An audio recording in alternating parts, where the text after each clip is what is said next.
Chapter 242. Jiang Weiwei was the most embarrassed person in the group.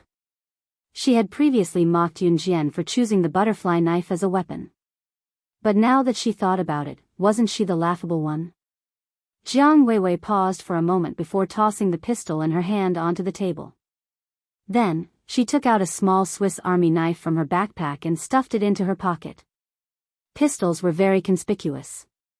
Naturally, they couldn't carry pistols, but they could carry knives. Moreover, they were only going to check out the situation tonight, not start the operation. Let's go. Yunjian's eyes moved. She swayed her long hair that was tied up tightly and led the way out. Naturally, she was talking to Jiang Weiwei. Perhaps Yunjian didn't really appreciate Jiang Weiwei, but since it was a mission, as long as Jiang Weiwei didn't do anything excessive, she wouldn't mind. Jiang Weiwei didn't respond to Yunjian's words, but she followed her out. After Yunjian and Jiang Weiwei left the room, Lu Shiyun and the others didn't stay idle. We'll split into groups and ask the residents about the Flying Sky Gang and the Iron Lock Gang. We'll gather back here in an hour. Lu Shiyun said to the other members. Thus, the group of people quickly dispersed. Some people in Country X's H province also spoke Mandarin. Only a small number of people were influenced by other languages. Therefore, there was no language barrier. Yunjian's figure dashed through the night. Her long hair fluttered as she ran in the dark night sky, drawing a beautiful arc. Behind her, Jiang Weiwei ran with all her might and barely caught up to her. One had to admit that Jiang Weiwei was pretty good. If it was someone else, they would have been left behind by Yunjian. In that document, the locations of the Flying Sky Gang and the Iron Lock Gang were also listed. However, there was no more detailed information. It was up to them to investigate all of this. Yunjian and Jiang Weiwei decided to check out the Flying Sky Gang. This was because the Flying Sky Gang was more powerful than the Iron Lock Gang. The Flying Sky Gang's base was on the busiest street in H province. In Country X, a province was about the size of a city in Country Z. There was a 5-story modern building at the end of the street. It was the most outstanding building in the circle of dilapidated houses. This was the headquarters of the Flying Heavens Gang. At the entrance of the building, there were 2 men guarding the door. One of the 2 gatekeepers was tall and the other was short. At this moment, they were watching the crowd at the entrance. This building was the headquarters of the Flying Sky Gang.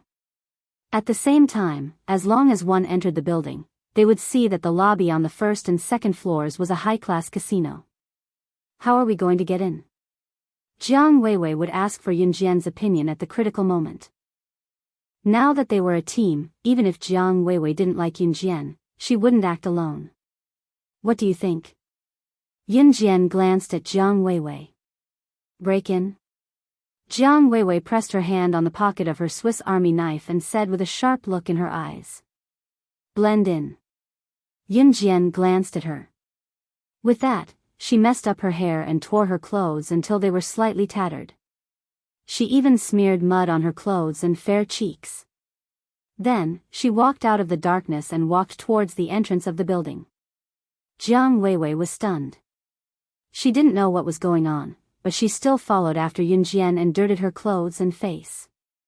Who are you? The tall gatekeeper stopped Yunjian and Jiang Weiwei in front of the brightly lit casino. Uncle, we're here to look for our father. He took the last bit of our family's savings to gamble here. We've been hungry for 2 days. We're really hungry. Mom is sick too. We don't have anything to eat, so we can only look for our father. Uncle, can you let us in to look for our father? Chapter 243. It had to be said that Yunjian's acting skills were superb. As a secret agent in her previous life, she had been specially trained. Not only did secret agents need the ability to kill in one move, but more importantly, they needed to know how to blend into the crowd and end the other party's life in one move when their guard was down and they were suspicious. Obviously, this was Yunjian's forte. And now, she was planning to blend in here. Perhaps it was because Yunjian's accent was exactly the same as the locals in Country X's H province, coupled with her pitiful appearance and her tattered clothes. Also, Yun Jian and Jiang Weiwei were thin and weak to begin with. They really looked like they had been starving for a long time and came from poor families. Therefore, the tall man's heart softened. He and the short man discussed for a while and let Yun Jian and Jiang Weiwei enter. Jiang Weiwei only realized after entering the door that Yun Jian's acting skills were superb. Moreover, they would not be suspected if they entered the door like this. Yun Jian only curled her lips slightly. She and Jiang Weiwei entered the door, turned the corner, and left the sight of the two men at the door. Then, they walked straight to a nearby washroom. Fortunately, there was no one in the corridor. Yun Jian quickly entered the washroom with Jiang Weiwei. Yun Jian washed the mud off her face quickly and tied her hair tie again. Jiang Weiwei followed suit. Yun Jian tidied up her clothes and tried to wipe the mud off her clothes with water. Then, she rearranged her clothes. At this moment, Yun Jian seemed to have changed into a different person. It was as if the pitiful little girl just now was just an illusion. The torn hem of the dress looked fashionable on Yun Jian in an instant. Even if there were some holes, they still had a natural beauty. Jiang Weiwei was dumbfounded. She could do this? However, she saw that Yun Jian had already walked to the casino on the second floor. Jiang Weiwei quickly patted the mud off her body and followed her. On the second floor of the casino, groups of gamblers were crowding around the gambling tables, shouting and yelling. The atmosphere was extremely majestic. No one noticed the arrival of Yun Jian and Jiang Weiwei at all. Of course, it was not like no one noticed Yun Jian and Jiang Weiwei. Yun Jian's looks were simply too outstanding. Even without any makeup, her skin still looked shiny and as delicate as a newborn baby's. "Hey beautiful, are you alone?" A handsome man with short hair walked over and struck up a conversation with Yun Jian. "No, I'm with my friend." Yun Jian smiled generously and pointed at Jiang Weiwei. She was still thinking about how to blend in without leaving a trace, but she didn't expect someone to strike up a conversation with her. This was just as well. The man looked at Yun Jian awkwardly. He was a little sorry that he didn't see Jiang Weiwei just now. Then he reached out his hand and introduced himself to Yun Jian. "My name is Miran. You can call me Shaoli." "She's Xiao Shui." Yun Jian didn't reach out to shake his hand. Instead, she made up a name. When she lied, she introduced herself to Miran without blushing or skipping a beat. "Oh, nice to meet you." Miran didn't embarrassingly return his hand. He bent 45 degrees to the side and bowed to Yun Jian and Jiang Weiwei like a gentleman to show his friendliness. "So, what game do you two beauties want to play at the casino?" After Miran finished speaking, he sized up Yun Jian again, his eyes filled with indescribable nakedness. As expected, he wasn't a good person. However, Yun Jian pretended not to notice anything. She blinked and asked innocently, "What game?" Miran was one of the people in charge of the casino. When he heard Yun Jian's words, he became even more excited. His gaze seemed to be able to see through Yun Jian. However, in his heart, he thought, it's been a long time since he played with such a pure student. Chapter 244. Can I make any conditions if I win? Yun Jian blinked. Her innocent smile made Miran's heart itch. Jiang Weiwei stood by the side without saying a word. At this moment, she also knew that if she were to face such a scene, she would probably be exposed as soon as she spoke. And Yun Jian was actually able to disguise herself to this extent. Even Jiang Weiwei, who didn't have a good impression of Yun Jian at the beginning, had to admit that even if she were to believe that Yun Jian was an agent of a country trained by a special agent unit, she would believe it. Therefore, Jiang Weiwei didn't say anything. Their mission was to seize that batch of firearms. Right now, they were still on a mission, and Jiang Weiwei was with Yun Jian. Therefore, no matter how much she hated Yun Jian, she wouldn't trip her up. At this juncture, if Yun Jian was really exposed, Jiang Weiwei intended to help her. "Of course, I'm a man. I never lie." Miran patted his chest and promised. He softened his voice and continued to seduce Yunjian. Especially a cute girl like you. How could I bear to lie to you? These rather ambiguous words made Yunjian roll her eyes in her heart. Even Jiang Weiwei felt that Mirren was disgusting. However, neither of them showed their emotions on their faces. But, I don't know how to play this. What should I do? Yunjian glanced at the gambling crowd and said. Mirren was confused by Yunjian. He really thought that Yunjian had never gambled before. This was what he meant. Mirren chuckled and tried even harder to trick Yunjian. It's okay, I'll teach you. Besides, if you lose, I won't ask for anything too excessive. Of course, it wasn't an excessive request. Mirren had already made a plan in his heart. He wanted Yunjian to lose, then he would lure her step by step and trick her into bed. This was his real goal. He didn't believe that he wouldn't be able to charm such an innocent student.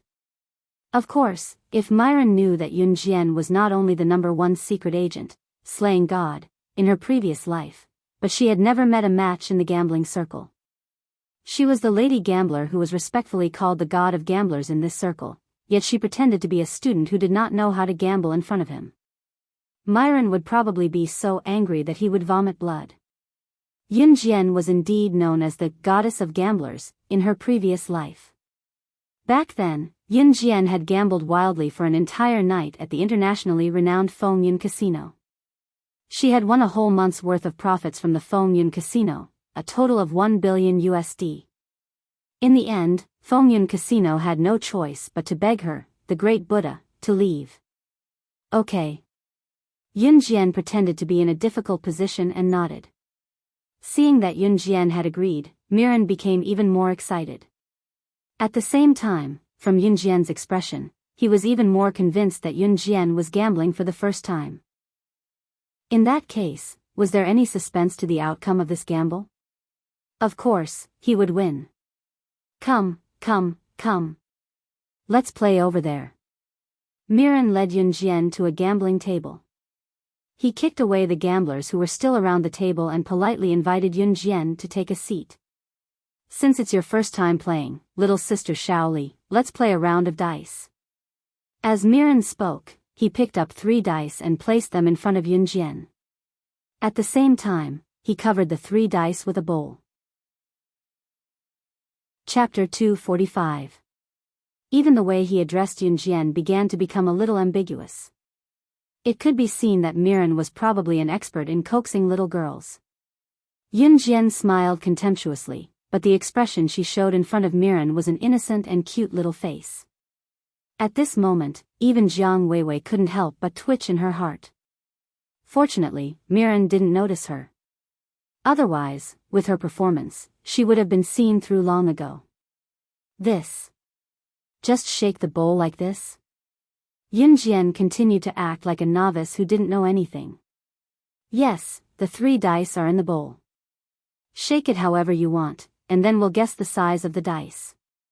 Mirren narrowed his eyes. He really thought that Yunjian didn't know how to play, so he patiently explained. The dice had 6 faces, and there were 1, 2, 3, 4, 5, 6 points on each of the 6 faces. The 3 dice were shaken under the lid of the bowl. After shaking the bowl, they opened the bowl to see the size of the 3 dice. The gamblers would announce the size of the dice before the dice began to roll. This was a form of gambling in the gambling arena, gambling dice. Mi Luan explained to Yunjian patiently, glancing at her from the corner of his eyes as he asked with a mischievous smirk, Shaoli, do you get it now that I've explained it this way? Understood. Yunjian pretended to be enlightened and nodded at Mirren. Then let's begin. Mirren narrowed his eyes and spoke in a wretched tone, little sister Shaoli, do you want to bet big or small? I bet big. Yunjian narrowed her eyes. Since Mirren wanted to give her a round, why should she reject his good intentions? Bet big? Little sister Shaoli, are you sure? If you bet big, you will lose. Are you sure you want to bet big? Mirren said loudly. At the same time, she glanced to the side and said to Yunjian. I'm sure. Yun Jian also narrowed her eyes. At the same time, she reached out and covered the bowl with the 3 dice. Mirren had done something. In fact, Mirren had installed a regulator inside the bowl. The 3 dice were covered in the bowl, and the size of the dice could be controlled. In other words, if Yun Jian bet big, the die in the bowl would become small. If Yun Jian bet small, the die in the bowl would become big. No matter what, she couldn't win. And the person who controlled the regulator in the bowl was nearby. Coincidentally, Yun Jian caught Mi Luan's glance just now. Following Mirren's gaze, she saw a man holding a square remote control beside an inconspicuous washroom in the distance. The man was holding a remote control that could adjust the size of the dice in the bowl in front of her. Mirren had just asked Yun Jian loudly if she was betting big. She was probably conveying to the man holding the remote control in the distance that she, Yun Jian, was going to bet big. Therefore, she asked the man to control the dice in the bowl to be small. The casino was messy, and there were all kinds of people, but the people who opened the casino would definitely ensure their profits. Therefore, many casinos would cheat to win. Mirren probably wanted to use this move to defeat her, but she didn't expect to be seen through by Yun Jian. Little sister Shaoli, start shaking. Mirren made a gesture of invitation and said to Yun Jian. Wait. Yun Jian suddenly shouted to stop. She revealed an embarrassed expression and pretended to be embarrassed. I'm in a hurry. I want to go to the toilet before I come back. All right. Little sister Shaoli, you can go. There's no rush, Mirren didn't notice anything different. He spoke generously. Chapter 246. Yun Jian got up and gave Jiang Weiwei a subtle look before walking towards the washroom. Although Jiang Weiwei was surprised, she wasn't a fool. Other than her competitive nature, she was also very smart. She was considered a powerful character among the candidates for the special forces. These were all true. Jiang Weiwei quickly understood, but she didn't show any other expression as she was facing Mirren. Yun Jian walked past Jiang Weiwei without a trace and headed towards the washroom. After a while, she walked out of the washroom again. It was as if nothing had happened. However, at this moment, the remote control in the hands of the man standing next to the washroom suddenly failed. No one noticed that the moment Yun Jian walked over, the remote control in the man's hands was instantly scrapped. Yun Jian returned to the opposite side of Mirren and sat down. She shook her wet little hands that had just been washed. Her fair and clean little face looked lovely and lovely. Mirren swallowed his saliva. The desire in his body was boiling. Little sister Shaoli, can we begin? Mirren couldn't help but urge. Okay. Yun Jian took out a tissue and wiped her tender little hands like a little girl. She smiled at Mirren. Then, she reached out and touched the bowl. The 3 dice in the bowl were like a few small balls, making ping ping ping ping sounds in the bowl. Yun Jian shook her hands twice and stopped. She smiled at Mirren, only to see that he couldn't wait to lift the lid of the bowl. He couldn't wait to see Yun Jian lose to him. At the same time, he could logically make his, not excessive, request. Thinking up to here, Mirren's mouth was still speaking with a hint of an evil smile. Little sister Shaoli, actually, there is a trick to playing this kind of dice. However, this is your first time playing, so even if you lose, it's normal. I can understand. After the last word fell, Mirren had already opened the bowl with a smile. The 3 dice in the bowl also appeared in front of everyone's eyes. 5, 5, 6. Big. It was actually big. Did this mean that Yun Jian had won? Mirren stayed in the act of lifting the bowl for a long time, stunned. I won. Shouldn't you agree to my request and let me make a condition? Yun Jian blinked. She smiled shyly and continued, you promised me. Jiang Weiwei was dumbfounded. She looked at the scene in front of her in disbelief. Who would have thought that Yun Jian would actually win? She even gambled. Mirren's face instantly darkened, and his face darkened. No one knew what this represented. He had installed a regulator in the bowl, so it was impossible for him to lose. The only possibility was, could it be, this little sister Shaoli, in front of him, she had seen through it long ago? Mirren was not stupid. He was able to sit in the position of one of the people in charge of the Flying Sky Gang casino. Not only did he rely on brute force, but more importantly, he had to have a brain. He suddenly remembered Yunjian's action of going to the washroom just now. Mirren's expression did not change. He stood up fiercely and slammed the table. Then, he glared at Yunjian and Jiang Weiwei. His expression suddenly changed. He flipped the gambling table over and shouted in all directions, "Arrest the two of them." Seeing Mirren's sudden change in expression, Yunjian was not in a hurry. She had just been testing Mirren. If Mirren was stupid, then she would naturally be able to find out about the firearms. Unfortunately, Mirren was not stupid. Yunjian narrowed her eyes. She watched as the gamblers around the casino ran away in fear. A group of people with guns rushed out from the back of the casino. Her expression did not change. Jiang Weiwei's face turned pale. The underworld here was not like the underworld in Country Z. Chapter 247. A group of Flying Sky Gang brothers with pistols surrounded Yunjian and Jiang Weiwei with Mirren as the center. One by one, they pointed their pistols at Yunjian and Jiang Weiwei. Even Jiang Weiwei, who came from a military family and swore not to be afraid of sacrifice since she was young, couldn't help but shiver in the face of these pistols. Mirren, who was standing at the front, stopped pretending. He smiled at Yunjian and snorted, "My little sister Shaoli, stop pretending. Heh, I originally wanted to play with you because you were beautiful, but since you came with ill intentions, don't blame us for being impolite." Mirren had already listened to the teachings of the Flying Sky Gang's boss. Before the recent arms trade between the Flying Sky Gang and the Iron Lock Gang, anyone who was suspicious had to be cautious when coming into contact with them. That was why when Mirren realized that something was wrong, he didn't say anything. He waited until he was sure before making a move. It turned out that Mirren was already on guard. Yunjian's lips curled slightly. Jiang Weiwei stood back to back with Yunjian.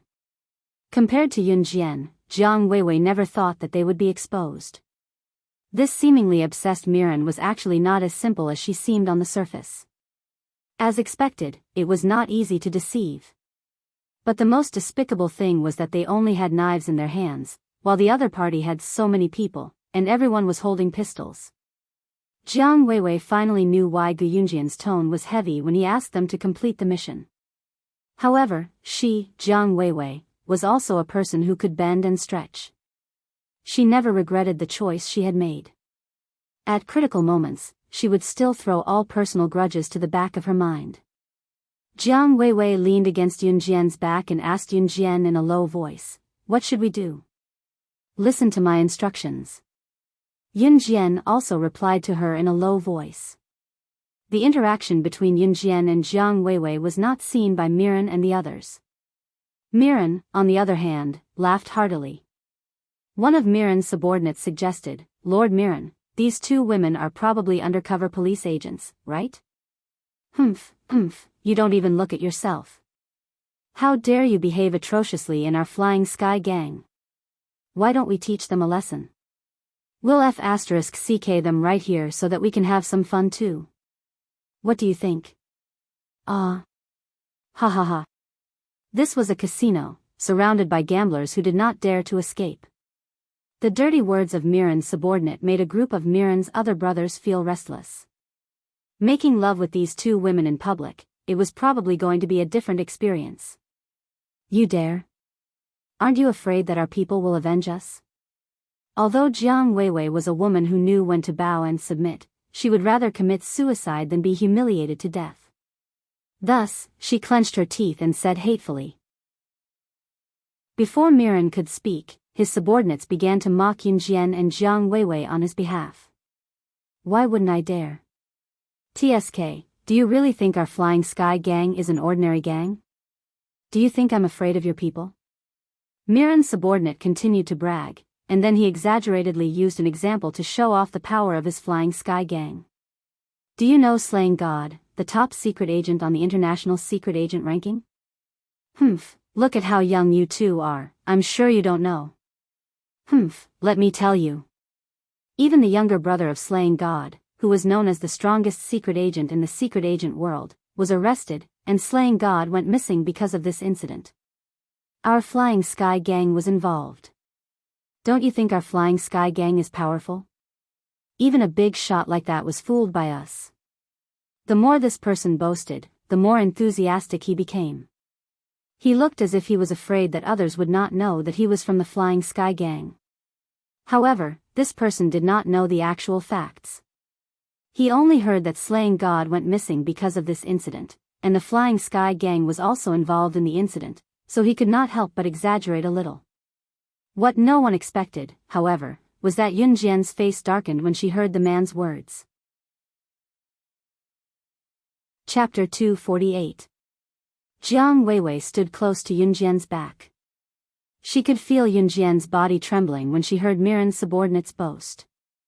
Outsiders did not know that the one thing that Yunjian regretted the most in her previous life was not looking after her younger brother well.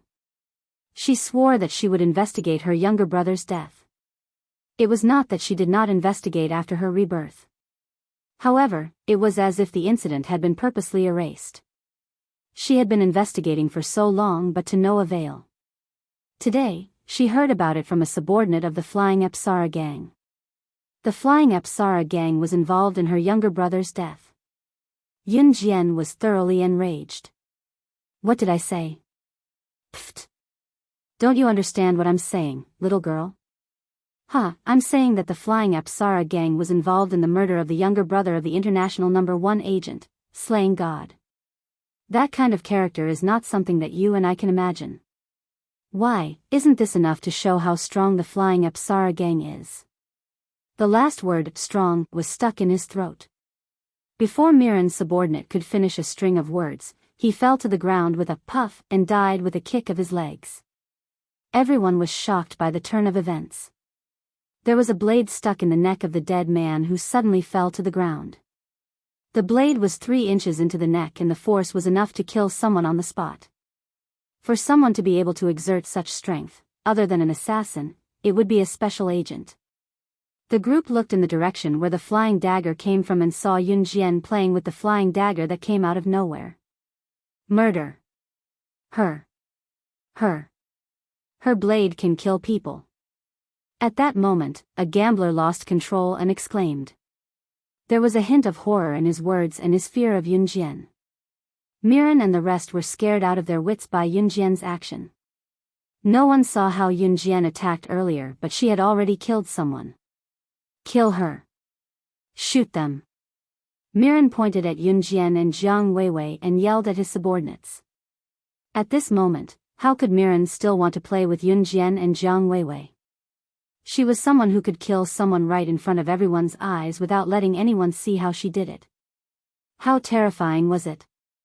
However, before Miran could react, Yunjian had already moved. Her figure quickly shuttled between Miran's group of men who were still loading their guns. Wherever Yunjian passed, people would fall to the ground and die. Until later, Miran's subordinates all died miserably. All of them had one thing in common. Their throats had been slit.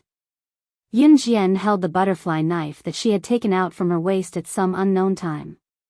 A drop of blood dripped from the tip of the knife as she walked towards Miran. So what if you have guns? You guys who don't know how to use guns are still a bunch of trash. Yunjian shouted. At the same time, under the horrified gazes of the group of gamblers, Jiang Weiwei, and Miran, she stepped on a pistol that had fallen to the ground closest to her. With a stomp, the gun flew off the ground and was firmly grasped by Yunjian. Let me teach you how to use a gun. Yunjian looked at Miran and said faintly. Then, she pulled the wrench and pulled the trigger. Bang! The bullet flew into Miran's thigh. Miran screamed and fell to her knees uncontrollably. You! What do you want? What do you want? Do you want the time and address of my Flying Sky Gang and the Iron Lock Gang? I'll tell you everything.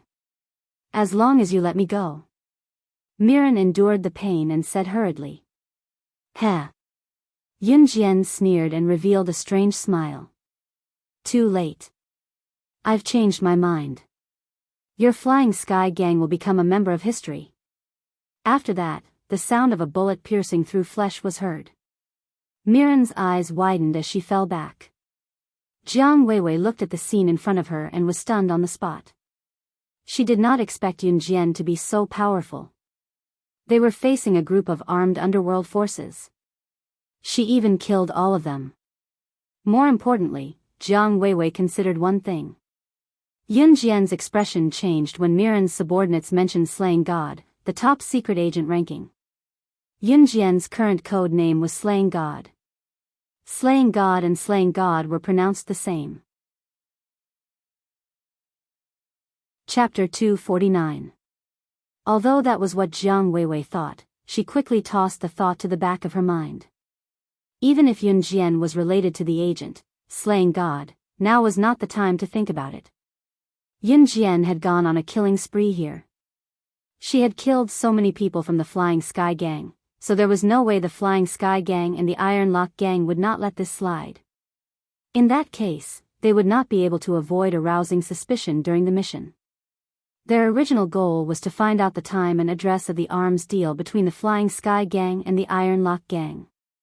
Then, when the two gangs started the deal, everyone would work together to seize the arms. However, now that they had alerted the enemy, the Flying Sky Gang and the Iron Lock Gang would probably change the time and address of the deal. They might even send people to be more vigilant against them. Jiang Weiwei did not deny Yun Jian's skills and what she had done just now. When she saw Yun Jian's ability, she even had the urge to cheer and applaud loudly. It was a fact that Jiang Weiwei looked down on the weak. However, she respected the strong. When she saw Yun Jian's decisive killing earlier, her dissatisfaction and disgust toward Yun Jian had been replaced by admiration and respect. Should we retreat first? Jiang Weiwei turned to ask Yun Jian. Now that their whereabouts had been exposed, they could only retreat first and reconvene with Lu Shiyun and the rest to discuss the plan. Yun Jian merely narrowed her eyes and did not answer. Since she already knew about her brother's death and that the Flying Sky Gang had been involved, there was no way she would leave just like that. She wanted the Flying Sky Gang to pay the price in blood. Of course, at the same time, she had something important to ask the Flying Sky Gang. She had been looking for the organization behind the Wolverine gang that had abducted her brother. However, there had been no results. She could not rest until she avenged her brother's death. Not only was she going to destroy the Flying Sky Gang today, but she was also going to find out the identity of the organization behind them. Go and meet up with them first. Yun Jian put away the butterfly knife and turned to walk toward the stairs. Jiang Weiwei was stunned for a moment. Then, her body involuntarily followed Yun Jian's instructions and reported the situation to Lu Shiyun and the others. It was only after Yun Jian and Jiang Weiwei left that the gamblers dashed outside in a panic like they were fleeing. At this moment, in the conference room on the 5th floor of the building, the Flying Sky Gang didn't just have its own black faction building, it also had a meeting room where the elders and the upper echelons of the gang held meetings. At this moment, a bald man, who was sitting at the highest position in the conference room, was solemnly looking at the group of senior members of the Flying Sky Gang. This bald man had thick eyebrows and small eyes. He looked a little shifty-eyed. Although he looked like a street thug, the bald man was actually the boss of the Flying Sky Gang, Nick. Nick's solemn expression made the group of elders and high-ranking members of the Flying Sky Gang feel respect for him. This batch of firearms in our hands has attracted the attention of the police from various countries. Therefore, in the next few days, we must remain vigilant until our deal with the Iron Lock Gang is successful. Nick slammed the table and said with a serious frown. However, before he could finish, the door in front of him was kicked open. A young girl with long hair burst through the door. Then, a bright throwing knife flew over the heads of all the high-ranking members and stabbed into Nick's table. Chapter 250. The people in the conference room on the 5th floor didn't notice anything that happened in the casino on the 2nd floor. It had to be said that as the boss of the Flying Sky Gang, Nick had installed thick soundproof walls around the conference room. No matter how loud the commotion on the 2nd floor was, he couldn't hear anything in the conference room on the 5th floor. So just now, Yun Jian killed Miran and the others and caused a big commotion, but Nick and the others were still having a meeting. Therefore, when Yun Jian barged in and stabbed a flying dagger into the table in front of Nick while spouting her insolent words, everyone was terrified. Although Nick was frightened by Yun Jian's throwing knife, he was still someone who had seen a big scene. When he saw Yun Jian's appearance and age, he slammed the table and stood up for his prestige. He retorted to Yun Jian, "Who are you? How dare you barge into my Flying Sky Gang's conference room and spout nonsense about taking the lives of my Flying Sky Gang's higher-ups? Little girl, you can eat whatever you want, but you can't speak whatever you want. Young and frivolous, you can't do anything good. Today, you dare to offend my Flying Sky Gang, so you must pay the price." As the boss of the Flying Sky Gang, Nick saw that the person who came was a young girl in her teens. In addition, he was in front of his subordinates, so he had to put on a good show. That was why he slammed the table and stood up, shouting at Yun Jian. Hee hee. Facing Nick, Yun Jian didn't have the slightest fear, nor did she bother to retaliate with words. She looked at Nick, and the scene of her brother's head being thrown at her by Lang Sha in her previous life flashed before her eyes. Her brother was still so young, but he had become a stepping stone for these people. He didn't even have a complete corpse when he died. And all of this, the Flying Sky Gang led by Nick was also involved. Her cruel eyes flashed, and then she swung her hand, shooting blades in all directions. Several of the higher-ups closest to Yun Jian were instantly obliterated. This little girl really killed people. It wasn't a joke. The rest of the people, including Nick, were stunned. It was especially so for Nick, who had only just recalled that Yun Jian had flung the blade on the table in front of him in the beginning. Nick was so scared that he rolled off the podium. No, no, no. Let's talk this out. Nick was scared silly when he saw that Yun Jian had taken the lives of several higher-ups. Even if he was a fool, he could tell that Yun Jian was skilled, so he quickly begged for mercy. Little girl, I didn't recognize Mount Tai just now and offended you. Please don't hold it against me. Nick's attitude changed too quickly.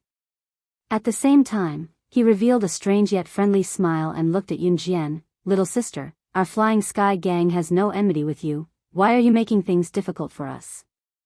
Right? How about this, you can leave. We promise not to pursue this matter, okay? Yun Jian narrowed her eyes at Nick's words. No enmity. Yun Jian repeated Nick's words through gritted teeth. Do you know Slaying God, the #1 in the international secret agent ranking? Yun Jian raised her brow and looked at Nick and the rest with a chuckle. Nick's eyelids twitched, but he managed to react in time. He gulped and asked, why, answer me. Yun Jian swung her arm and another flying knife pierced the neck of a higher-up. Another life was lost. The group of higher-ups had retreated to a corner. Everyone was trembling, afraid that they would be the next to die. This little girl was too scary. She took a life with just one move. I know, of course. Nick gulped, hastily replying, afraid that Yun Jian would kill the higher-ups in his gang again. He had a bad feeling about this. Yun Jian chuckled and looked at the group of people as if she was looking at dead people.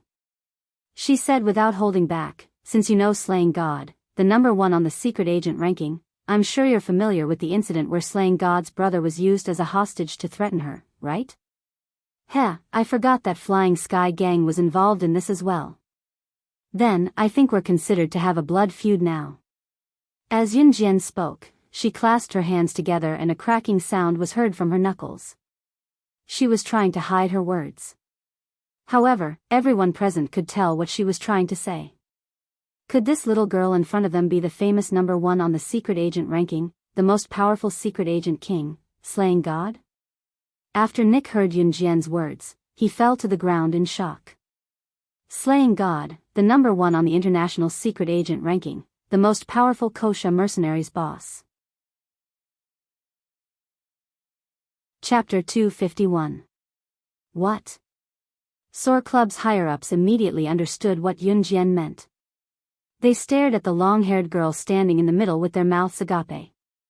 Slaying God, the number one secret agent in the international ranking, was her. In spite of it, Yun Jian's skill with the flying dagger that slit their throats with a single stroke just now made everyone present believe it was unrealistic. If Yun Jian was not the internationally renowned king of secret agents, Slaying God, how could she possess such dexterity? In an instant, everyone's faces changed beyond recognition. Everyone's hearts were subverted by an emotion called fear. However, no one was more fearful than Nick. Nick was the one who led Soar Club's higher-ups to kidnap Slaying God's brother and use him to threaten her. However, Nick was the mastermind. Slaying God was here now. She was here for revenge. Who was her match when she was so ruthless? Heh. Looking at the group of people who went from shock to bewilderment to fear, Yun Jian merely curled her lips into a half-chuckle. However, Nick no longer had the guts to look at Yun Jian when he heard her smile. Who did not know Slaying God's ability? Slaying God was the only secret agent who had left an Hun group. At the same time, she was a demon-like existence. After Slaying God left an Hun group, she went on missions like a maniac. Within 2 years, news spread that she had killed the previous boss of Wuxia mercenaries, who was on par with an Hun group. She was invincible as she took control of the Wuxia mercenaries. Nick looked at Yun Jian in fear. His legs gave out when he heard Yun Jian's soft exclamation. He quickly got up and crawled toward Yun Jian on his knees. No, I'm wrong. I'm wrong. I didn't want to be involved in that incident. We were forced to do it. Please let us go. Nick knelt in front of Yun Jian with trembling legs. The man who was so bold and prideful earlier was now as cowardly as a piece of trash. This was the way of the world. In this world, the strong were respected. If you are weak, you must bow down to the strong. Nick was no exception. One must know that Slaying God, the number one on the international secret agent ranking, was a king who had climbed out of a pile of dead bodies. The way the Hun organization trained their assassins and agents was brutal. Hundreds and thousands of children were captured and trained by the organization. In the end, only 3 survived. Slaying God was the most powerful of the 3 survivors. From this, it could be seen that the reason why Nick knelt before Yun Jian on the spot after knowing what had happened was not because he was weak. He knew very well that if Slaying God wanted to kill him, it would be no different from killing an ant. Oh. You didn't volunteer to participate? Yun Jian raised her eyebrows and continued, It's fine if I don't kill you. As long as you tell me which organization forced you to join, I can let you go. Hearing Yun Jian's words, Nick immediately recalled. He was really afraid that Yun Jian would go back on her words and kill them, so he immediately said, It's the people from the Inferno Ring. The Inferno Ring was the 3rd largest assassin organization after the Hun organization and the Wuxia mercenaries. The Inferno Ring. Yun Jian raised her eyebrows and hummed softly. A murderous intent flashed in her eyes as she lowered her head to look at Nick, who was kneeling before her. Heh, then you can go to hell. You said you wouldn't kill me. Nick's eyes widened as he stepped back in fear. He did not expect Yun Jian to go back on her words. I did say that I'll let you go as long as you tell me which organization forced you to join. But didn't anyone tell you that you must die after knowing my identity? Yun Jian chuckled, her eyes bloodshot. Then, Yun Jian flipped her palm and the butterfly knife nimbly appeared in her palm. The killing began. Chapter 252. Yun Jian's eyes were bloodshot. She knew that these people were the ones who had caused her brother's tragic death, so she wanted to die a quick death. She, Slaying God, had always been protective. Her brother's death had always been a knot in her heart. Therefore, the higher-ups of the Flying Sky Gang who had participated in her brother's matter must pay the price for their actions. In the hotel. Lu Shiyun and the rest were shocked when they heard what Jiang Weiwei, who had returned first, said. Jiang Weiwei told them about how they had exposed their whereabouts, including how Yun Jian had killed Mi Luan and the rest. After the shock, Lu Shiyun, as the captain, was naturally the calmest. He frowned and said to everyone, since our whereabouts have been exposed, we must take other measures to seize that batch of firearms. No need. Just then, the door outside the room opened and Yun Jian walked in. Yun Jian, little girl, where have you been? Why are you only back now? I was shocked when I saw that only Jiang Weiwei had returned. I was afraid that something had happened to you. Chu Ning was relieved when she saw Yun Jian return. Jiang Weiwei did not explain why Yun Jian did not return with her. Yun Jian winked at Chu Ning discreetly, then looked at the rest and continued, I've found that batch of firearms. We can go get it now. Naturally, Lu Shiyun and his men did not know that Yun Jian had already wiped out the Go-Go gang's higher-ups, including their boss. The usually quiet vice-captain, Hong Fan, could not help but ask Yun Jian, are we going to get it now? There are thousands of people in the Flying Sky Gang, not to mention that their boss is no pushover. Even our commander, Gu Junjian, won't attack the Flying Sky Gang easily. Are we going to get it now? Are you sure it'll work? Idiot Hong, since little sister Yun Jian said that we can go get it, of course, there's a reason for it. Chu Xiangnan, who was standing next to Hong Fan, spoke up for Yun Jian and even nudged Hong Fan with his elbow. Hong Fan was the most meticulous person in the group. At the same time, he loved to study and was very knowledgeable about technological products. However, he was a man of few words. Therefore, Chu Xiangnan gave him a nickname, Idiot Hong. Hong Fan glared at Chu Xiangnan. He pretended not to hear how Chu Xiangnan addressed him and turned to look at Yun Jian. Hong Fan didn't have any other meaning. He was just used to deducing facts.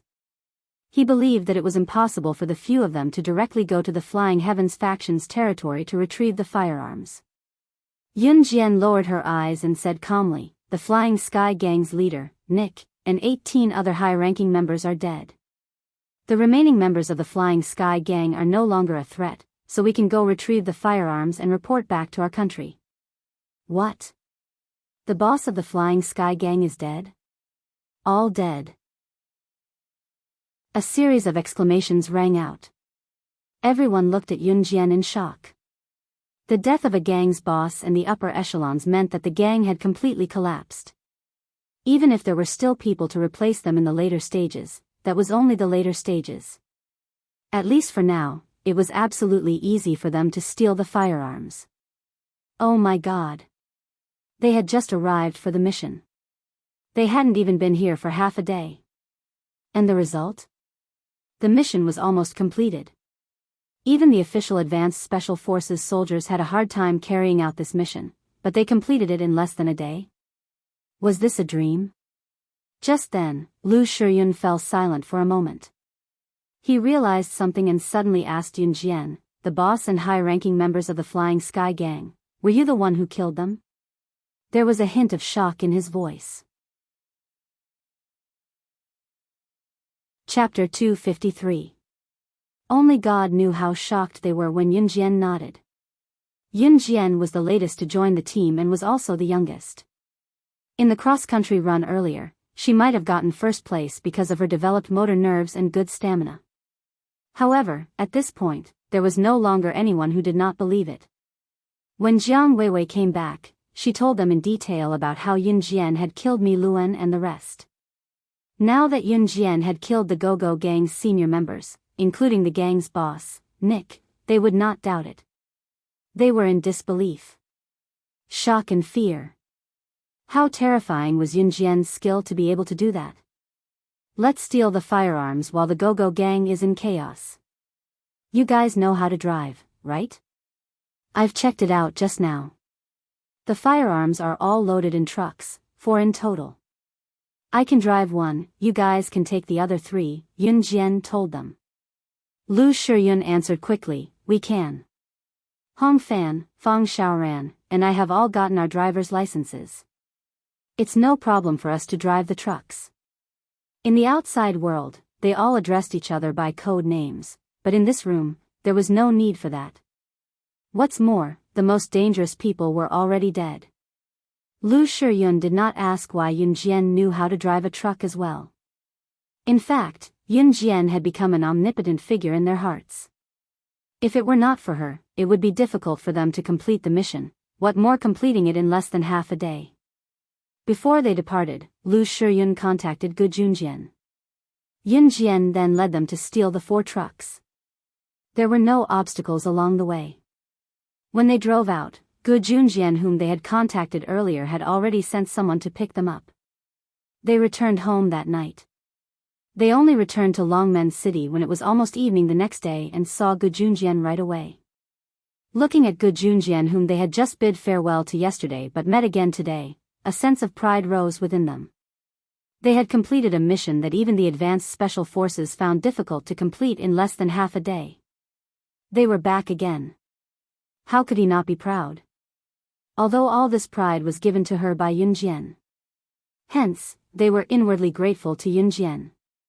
The first thing Gu Junjian said when he saw everyone was, "Thank you for your hard work." Although the crowd did not see the change in Gu Junjian's expression, it was not difficult to see that Gu Junjian also had mixed feelings. He was right about Yun Jian.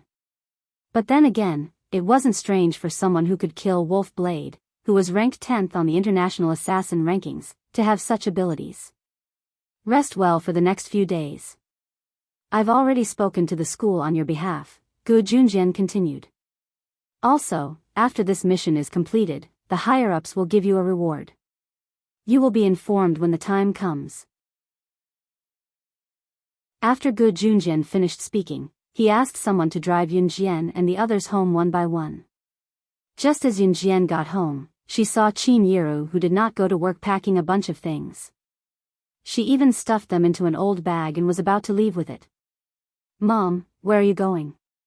Yun Jian asked. "Xiao Jian, you're back." Qin Yiru looked up at Yun Jian tiredly and chuckled dryly. "Your dad has returned to Xinjiang town. I'm planning to go there with my documents to look for him and sign the divorce agreement to get a divorce." Yun Gang had returned to Xinjiang town. Yun Jian frowned subtly. Yun Jian did not even keep quiet as she told Qin Yiru, "Mom, I'll go with you." Yun Jian was worried that Yun Gang and her aggressive grandmother in name, Lu Lanhua, would bully Qin Yiru if she did not go with Qin Yiru.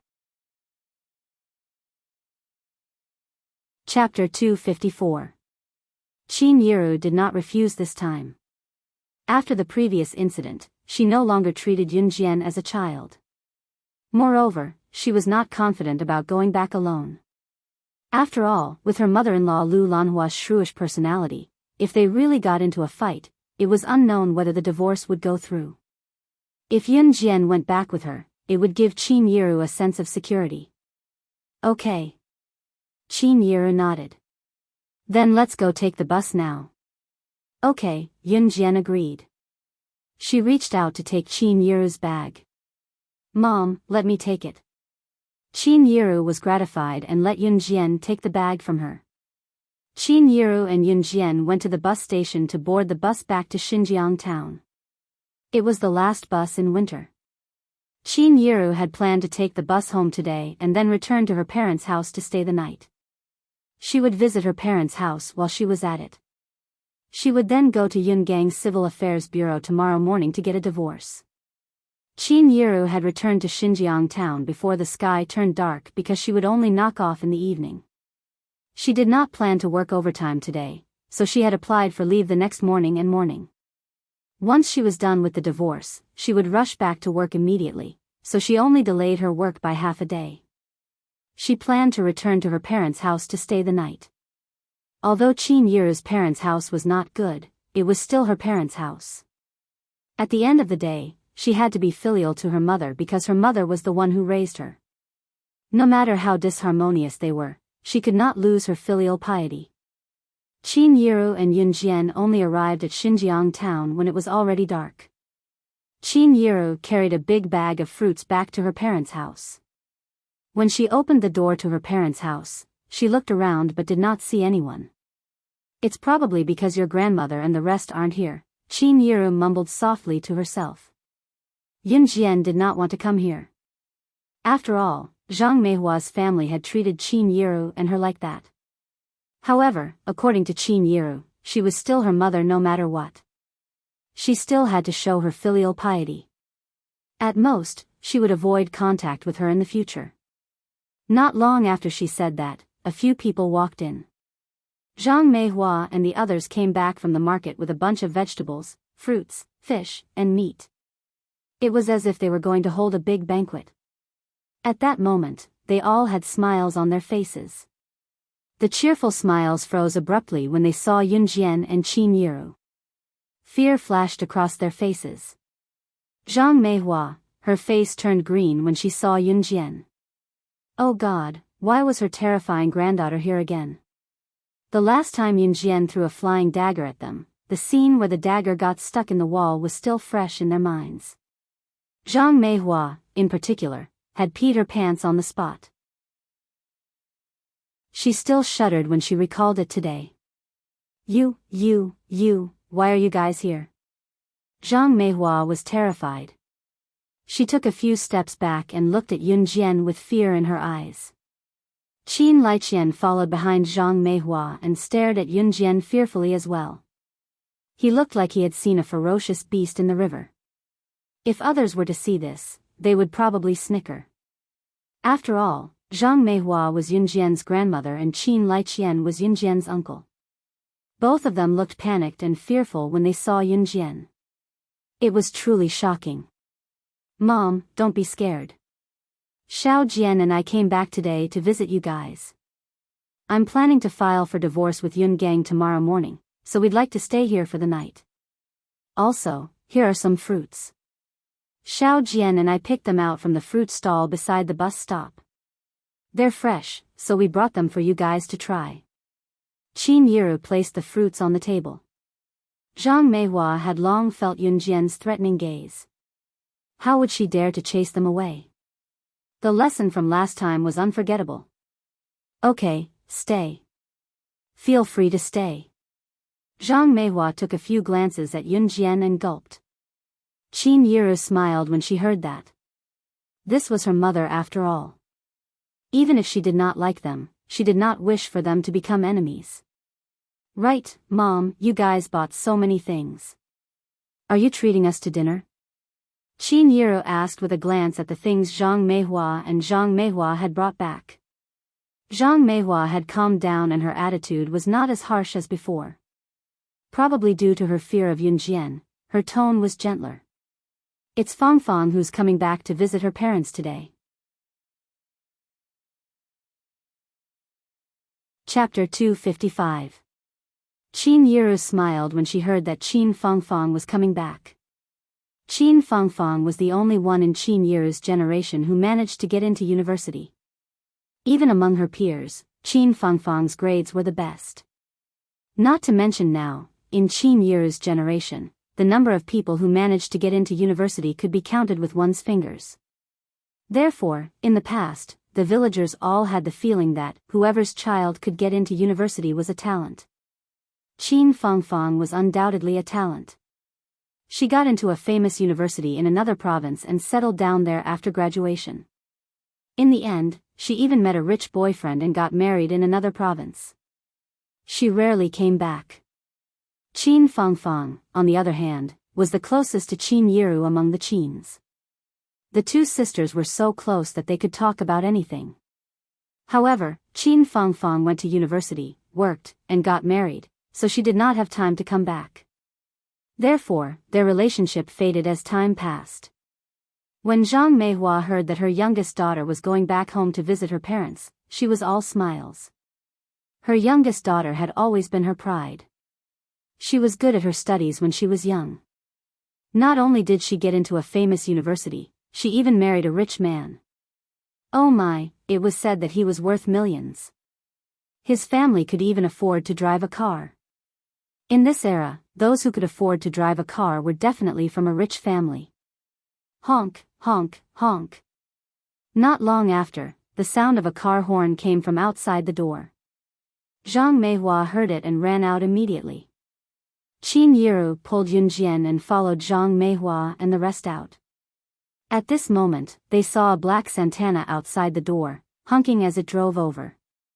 Hearing the honking along the way, some of the neighbors who were at home for a blind date ran out and looked at it with envy.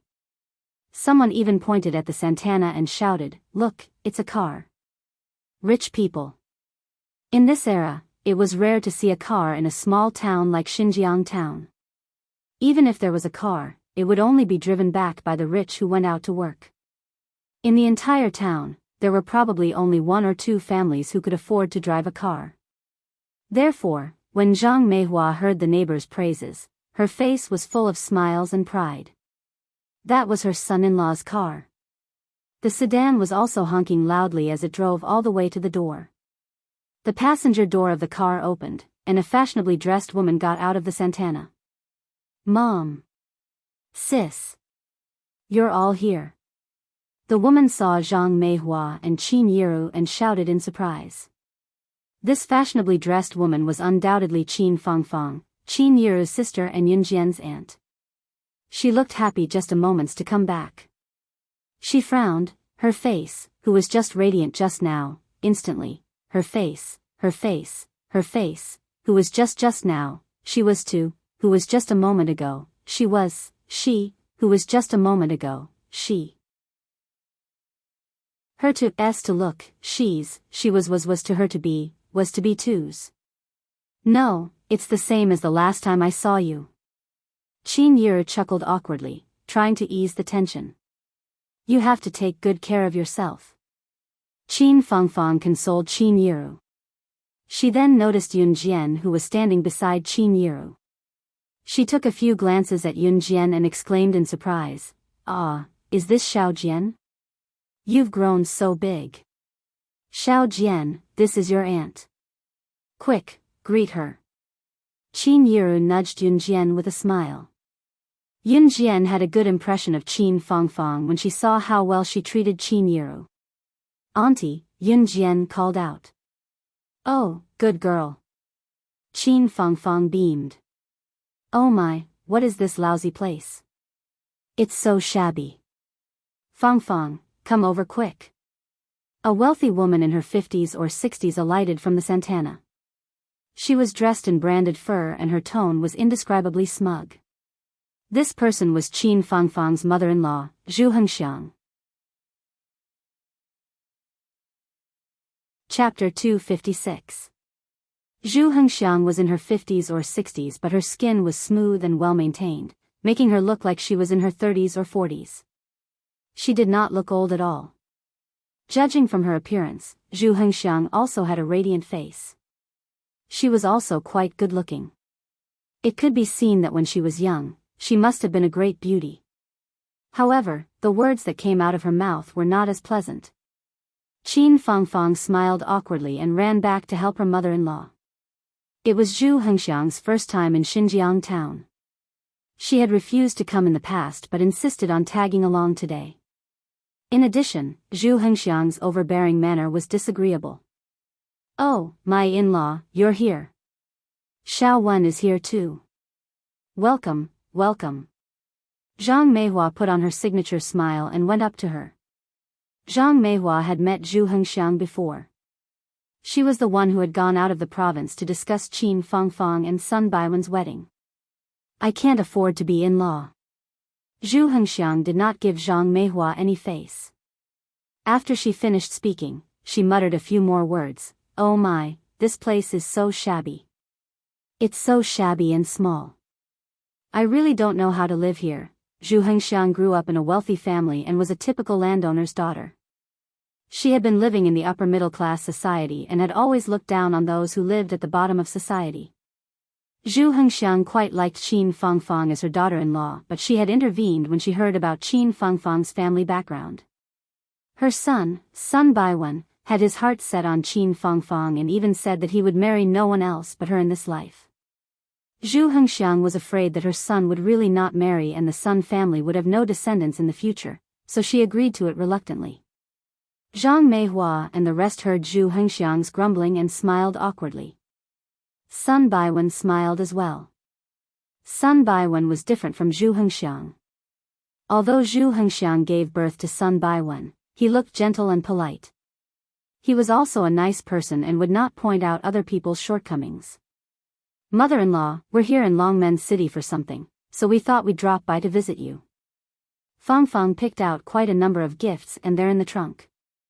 Let Brother Qian help me get them, said Sun Baiwen. All right. Here's the money, go and get it from little one. Go. Zhang Meihua couldn't stop smiling this time. She even patted Qin Liqian and urged him. Qin Yiru, who had been ignored, smiled awkwardly. Yun Jian, on the other hand, narrowed her eyes and remained silent. With Qin Yiru's help, a sumptuous dinner was quickly prepared. However, Zhu Hengxiang still said with disdain, "Is that all?" These words made Zhang Meihua feel awkward again. After all, this table of good wine and meat was something that they usually couldn't bear to eat. Right, Xiao Wen, is there anything you need this time in Longmen City? Zhang Meihua asked as she filled Sun Baiwen's third bowl of rice. After all, Qin Fangfang's family seldom came back, and Zhu Hengxiang was never willing to come here. Therefore, Zhang Meihua felt very strange. Yes, there is. Sun Baiwen smiled and scratched his head, continuing, didn't we hear that Longmen City is going to hold an auto show soon? I heard that it's the biggest one in the country. It's going to be an exhibition of hundreds and thousands of luxury cars. We probably won't see it even once in a few decades. Our family sells cars as well, so we followed the trend and came to take a look. Zhang Meihua knew that Sun Baiwen's family made a fortune selling cars as well. Are you serious? There's an auto show of this scale in Longmen City? How much money does it cost to hold a party like this? Qin Liqian shouted excitedly when he heard that. Longmen City Auto Show. Yun Jian's eyelid twitched when she heard the name. It seemed that Zhang Zhifan had done his job of promoting it. Even people outside the province had heard about it. Chapter 257. In reality, Zhang Zhifan had already reorganized the entire storefront. At the same time, he had reserved a huge space for the car exhibition. The car exhibition was set to be held 5 days later. As for the other related personnel and all the arrangements, Zhang Zhifan had already made the necessary arrangements. Yun Jian was also relieved to hand new crews over to Zhang Zhifan to manage. Obviously, Zhang Zhifan did not disappoint. Of course it's true. There's a lot of publicity for the car exhibition this time. There will be hundreds to thousands of luxury cars. As long as you name a car, it'll be an eye-opener at the car exhibition. Sun Baiwen shouted excitedly. Zhang Meihua and the rest booed the moment Sun Baiwen said that. Zhu Hengxiang snickered when she saw that her son's words had caused an uproar among the crowd. What a bunch of ignorant people. The dinner was filled with men talking about men's affairs. The women chatted about women's daily life. Qin Yiru and Qin Fangfang had not seen each other for a long time. The two sisters were having a great time talking. Yun Jian, on the other hand, was stuffing her mouth with fish and meat without saying a word. Sigh. At this moment, Sun Baiwen sighed and said, it's a pity that the auto show this time requires an invitation. Not everyone can enter. Qin Fangfang felt sad when she heard Sun Baiwen's disappointed gaze. Don't be discouraged. There are still 5 days until the car exhibition. Let's go find out how to get the invitation.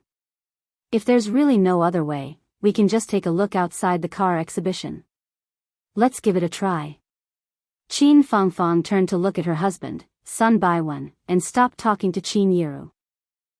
Sun Baiwen looked at his wife Qin Fangfang's comforting voice and instantly warmed up. Is this the invitation to the car exhibition? Qin Yiru thought about it for a few seconds. She suddenly grabbed her bag and took out about 10 cards with a high-end sports car printed on the front and New Cruise Auto Show invitation written on the back. Sun Baiwen unconsciously glanced at the cards in Qin Yiru's hand, and he stood up in surprise. A sense of astonishment filled his heart. Right. This is the invitation letter for New Cruise's auto show. But why do you have it?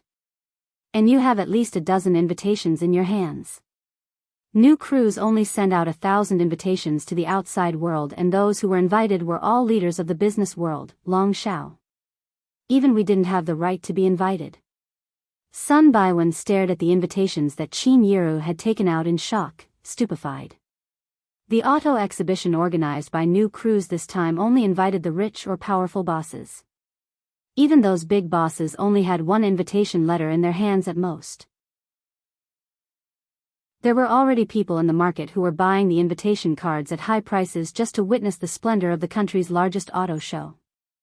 One invitation card could be sold at a sky-high price. However, the problem was that many big bosses refused to sell the invitation cards because they wanted to witness the show's splendor. Under such circumstances, it was shocking that Qin Yiru could take out more than 10 invitations at once. Everyone looked at Qin Yiru in shock. I was given these by the manager of New Cruise when I was working there. He said that I could ask my relatives and friends to take a look. I don't know what these are, and I didn't plan to attend such an event. I was planning to throw them away in a few days. Qin Yiru was stunned as well. She did not expect the invitation cards in her hand to be so important. You work at New Cruise? Sun Baiwen asked in shock, as if he had discovered a new continent. Yes, I'm just a cleaning lady. Qin Yiru was at a loss. Cleaning lady, you got more than 10 invitations? Sun Baiwen almost fainted from the shock. He had thought of many ways to get an invitation card before he came, but he could not do anything in the end. Chapter 258. Qin Yiru did not understand the question, but she nodded blankly. Yun Jian, who was sitting next to Qin Yiru, paused as she held a small cup of water. A faint smile spread across her lips. She took a sip of water and gulped it down. Qin Yiru's invitation was naturally given to her by the manager of New Cruise. At the same time, Yun Jian had also instructed Zhang Jifan to hire more cleaning ladies so that Qin Yiru's area would be divided into the smallest area. Now, Qin Yiru's daily work was more relaxed than those graduates from prestigious universities who came out to work in the office. Moreover, a monthly salary of 1,500 yuan was not considered low in 1998. That was why Qin Yiru was able to save money after deducting her monthly expenses. Why don't you guys take these invitations? I don't need them anyway. I won't attend that kind of event. Qin Yiru generously placed the invitations on the table and pushed them to Sun Baiwen. When Sun Baiwen's mother, Zhu Hengxiang, saw this, she quickly reached out to take them. However, Sun Baiwen reached out to stop her. We only need one. One invitation will allow our whole family to go in and watch the car show. Sun Baiwen only took one of the invitations and returned the rest to Qin Yiru in a friendly manner. He even thanked Qin Yiru politely. Thank you, sister.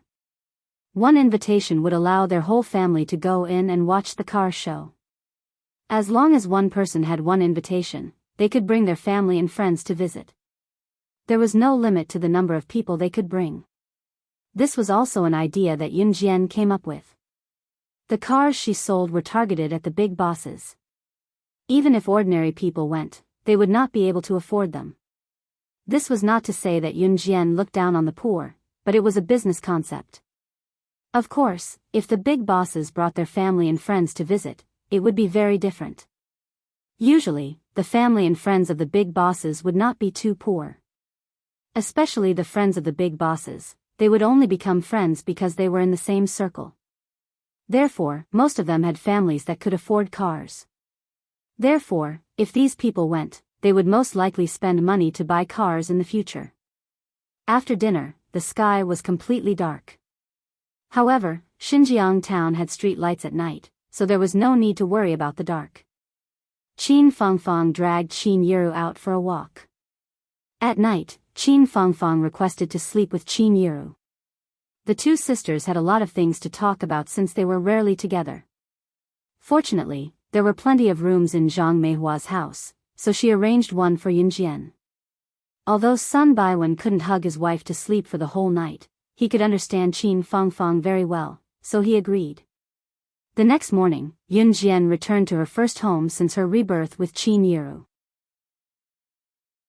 At the door, she also saw Yun Gang, her irresponsible father, whom she had met not long ago in the casino. Qin Yiru wanted to divorce Yun Gang, but Yun Gang refused.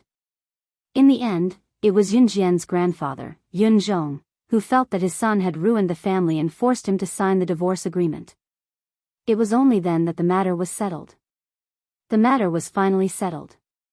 When the Civil Affairs Bureau was done with the last step, Qin Yiru took a few deep breaths.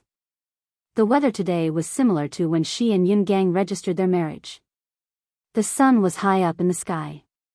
Under the sunlight, there was a hint of warmth amidst the cold. To be honest, she had lived with Yun Gang for so many years.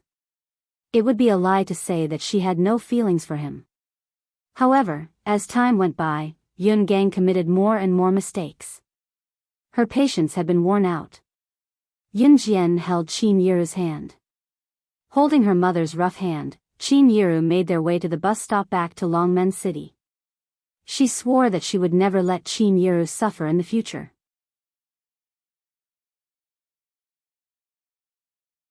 Chapter 259. After returning to Longmen City, Yun Jian had a few more carefree days. Soon, it was the day of the auto show. In the morning, Yun Jian was already awake when the sun was still rising. She had asked Zhang Xiaofeng and Chen Sini to watch the auto show together. Ling Yichen was also tagging along. Both Zhang Xiaofeng and Ling Yichen were boys, so it was only natural that they were fond of racing and machinery. Once they heard that Yun Jian asked if they were interested in watching the auto show, they agreed without hesitation. When they found out that the auto show this time was the largest auto show in the country organized by new crews which had been in the limelight recently, Zhang Xiaofeng and Ling Yichen were dumbfounded. "Master, do you have an invitation for this place?" Standing at the entrance of the auto show, Zhang Xiaofeng glanced at Yun Jian and asked with a twitch of his lips as he watched the guards checking the invitations. "No." Yun Jian smiled breezily and led the way. "Oh, no." "Huh? No. How did we get in if we didn't?" "Hey, master, wait for us." Zhang Xiaofeng did not react for a moment before he caught up to Yun Jian's light steps with Chen Sini, who had been giggling with a hand over her mouth, and Ling Yichen, who was glaring at him. When they reached the entrance where the invitations were checked, Yun Jian and the rest were stopped. The guard did not recognize Yun Jian and assumed that Yun Jian and the rest were naughty kids and stopped them on the spot. His tone was not pleasant either. "This is an auto show, not a place for kids to play. Little girls and little boys, did you come to the wrong place?" The guard thought that he was the one who was checking the invitations for the auto show, so he was feeling smug. He spoke to Yun Jian and the rest in a dignified and confident manner. Yun Jian did not have an invitation because she did not bring it with her and there was no need for it. Ignoring the gatekeeper, Yun Jian typed a message on her phone and sent it out. Not long after, a strong man rushed out of the door. The person in charge was one of Zhang Jifan's brothers. He had followed Zhang Jifan out of Xinjiang town. The person's surname was Wu. Steward Wu was in charge of maintaining order in the venue. Receiving Zhang Jifan's instruction that Sister Jian was here, he put down what he was doing and rushed out. Walking to Yun Jian, Steward Wu bent down to look at Yun Jian with a smile, addressing her respectfully in front of everyone. "Sister Jian, you're here. Why didn't you come in directly? We've been waiting for you for a long time." When the gatekeeper saw that his superior had come, he was going to complain to Yun Jian and the other kids for not leaving. Unexpectedly, Steward Wu went to Yun Jian and addressed her as Sister Jian. "Sister?" Could it be that the girl he stopped had a higher status than Steward Wu? "I was stopped, so I had to ask you to come out." Yun Jian gave a half-smile, her emotions unreadable. After that, she led the three of them into the auto show's entrance, who were still in shock with their mouths agape. Steward Wu stood rooted to the spot before he turned to scold the gatekeeper who stopped Yun Jian and the rest.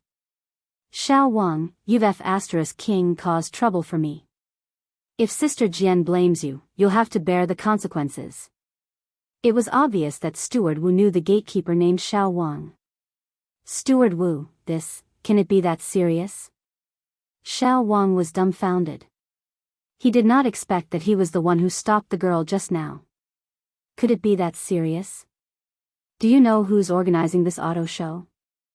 Who do you think we relied on to get to where we are today? Steward Wu growled at Xiao Wang. Chapter 260. On the other side, Yun Jian, who had successfully entered the auto show, led Zhang Xiaofeng, Ling Yichen, and Qin Sini around. Master, I didn't expect the person in charge of this auto show to call you Sister Jian. Zhang Xiaofeng could not help grumbling. Yun Jian merely smiled without saying anything. The scale of this auto show was huge. Zhang Xiaofeng and the other two had been exclaiming since they entered the entrance. Oh my god! The world-famous cars that we used to only see in drawings can all be seen here. I think this must be the biggest auto show that's been held in our country so far. I really don't know who organized such a grand auto show. Ling Yichen cried out in surprise. These cars are secondary. There are 3 international limited edition supercars at the front hall. Do you guys want to go take a look? Yun Jian asked with a raised brow at the trio's ecstatic expressions. Wow, really? We're going. Zhang Xiaofeng shouted.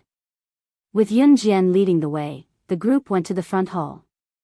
The 3 limited edition supercars at the front hall were actually the highlight of this auto show. They were the reason why both insiders and outsiders wanted to catch a glimpse of their splendor. There were only a handful of limited edition supercars in the world. As for the limited edition supercars, even some rich tycoons would find it hard to buy them. It was even more priceless in the market. Moreover, it was an auto show with 3 limited edition supercars as the highlight. How could it not attract the attention of the tycoons? The 3 limited edition supercars in the front hall were already surrounded by a crowd of onlookers. Everyone was looking at the 3 limited edition supercars with a sense of possessiveness. By the time Yun Jian and the others arrived, the place was already crowded. On the other hand, the 3 limited edition supercars were surrounded by a protective fence. The people around them only knew how to admire the cars. There was no commentator for the 3 limited edition supercars. First, it was because they were limited edition supercars.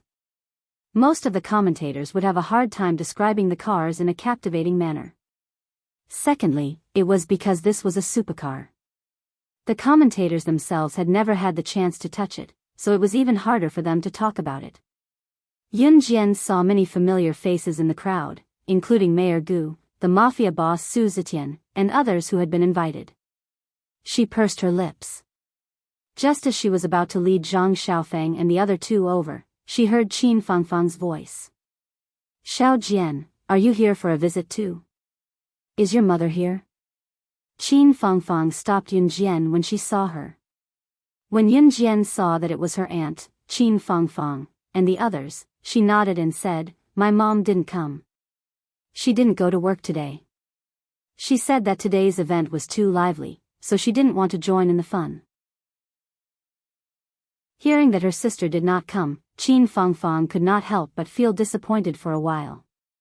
A sarcastic voice then rang. Hey, Fangfang, this is your sister's daughter who gave your family an invitation to the auto show and is now working as a cleaner in New Cruise, right? Yun Jian heard the sharp and malicious voice.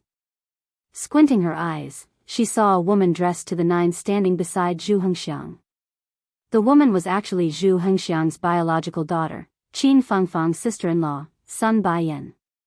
Beside Sun Baiyan was a man with a beer belly. It was Sun Baiyan's husband, Jiang Xingnan. When Qin Yiru gave Sun Baiwan an invitation, Zhu Hengxiang called her married daughter and son-in-law to come over immediately, saying that she wanted to watch the auto show. Sun Baiwan was helpless, but he could only go along with his mother. Sun Baiyan was exactly the same as her mother, Zhu Hengxiang. She had been pampered and spoiled since she was young and had always been high and mighty. Qin Fangfang frowned when she heard Sun Baiyan's unpleasant words. Sun Baiyan, don't you spout nonsense in front of the child. Qin Fangfang could not help shouting. I'm not spouting nonsense. Ha, her mother is a cleaner in New Cruise. It's the truth. Can't I talk about it? TSK, no matter how noble some people pretend to be, they can't change the fact that they came from a poor village. Chapter 261. When Qin Fangfang married Sun Baiwen, other than Sun Baiwen who treated her sincerely, she did not have a good relationship with her mother-in-law and sister-in-law. Fortunately, Sun Baiwen had always been on his wife's side. Therefore, Qin Fangfang tolerated as much as she could until now. In spite of it, her sister-in-law was getting out of hand, criticizing her sister in front of Xiao Jian. Qin Fangfang was enraged. Usually, Qin Fangfang could treat it as if nothing had happened when Sun Baiyan gossiped. But it was really inexcusable to talk about adult matters in front of a child. Moreover, when Qin Fangfang saw Sun Baiyan criticizing Qin Yiru in front of Yunjian and in front of Yunjian's friends, she was afraid that Yunjian would be looked down upon by her friends. Because she was worried about Yunjian, Qin Fangfang was truly angry with her sister-in-law for the first time. Sun Baiyan, if you dare spout nonsense in front of the children again, I'll break your tongue. Qin Fangfang said, looking like she was really going to hit Sun Baiyan. Sun Baiyan was terrified when she saw that Qin Fangfang was truly enraged.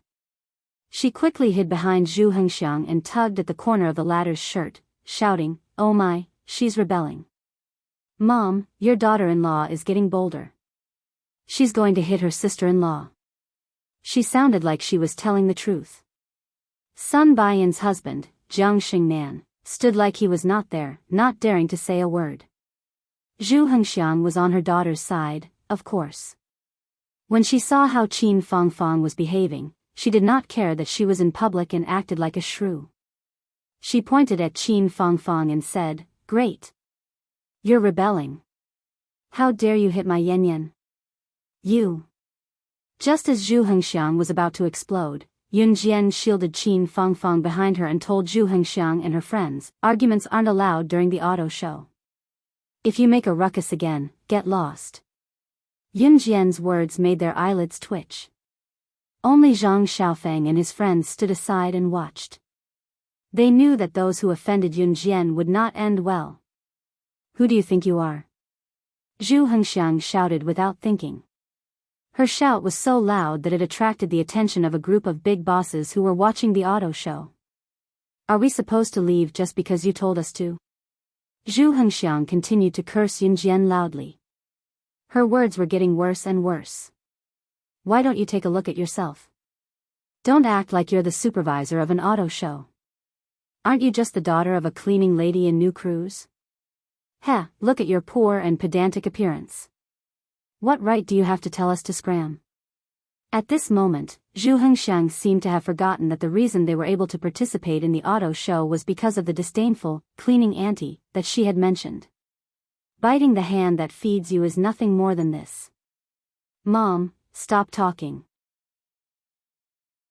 You've gone too far." Sun Baiwen couldn't help but frown when he heard that. He stood up and said to Zhu Hengxiang. At that moment, a middle-aged man's voice cut through the air with a hint of anger and boldness. "Because Yunjian is the director of New Cruise and the founder of this auto show. Don't tell me she doesn't have the right to chase all of you away when you're not even invited to the auto show." Zhang Jifan, who had just witnessed the scene, stomped over angrily from afar. How dare she slander their sister Jian? This old hag must be tired of living. However, after hearing Zhang Jifan's words, the surrounding people all stared at the plainly dressed young lady with their tongues tied. Zhang Xiaofeng, Chen Sini, and Ling Yichen were dumbfounded. Qin Fangfang and Sun Baiwen were stunned. Zhu Hengxiang and Sun Baiyan, on the other hand, were ashen-faced when they heard that. What?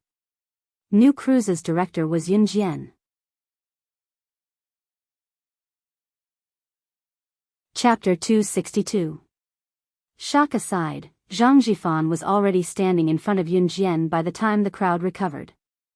Zhang Jifan, who was dressed in a suit and leather shoes, was completely different from the gangster who made a living by lending money to loan sharks.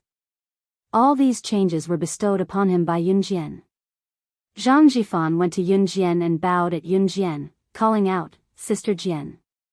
His greeting was an announcement to everyone present that she, Yun Jian, was the director of New Cruise.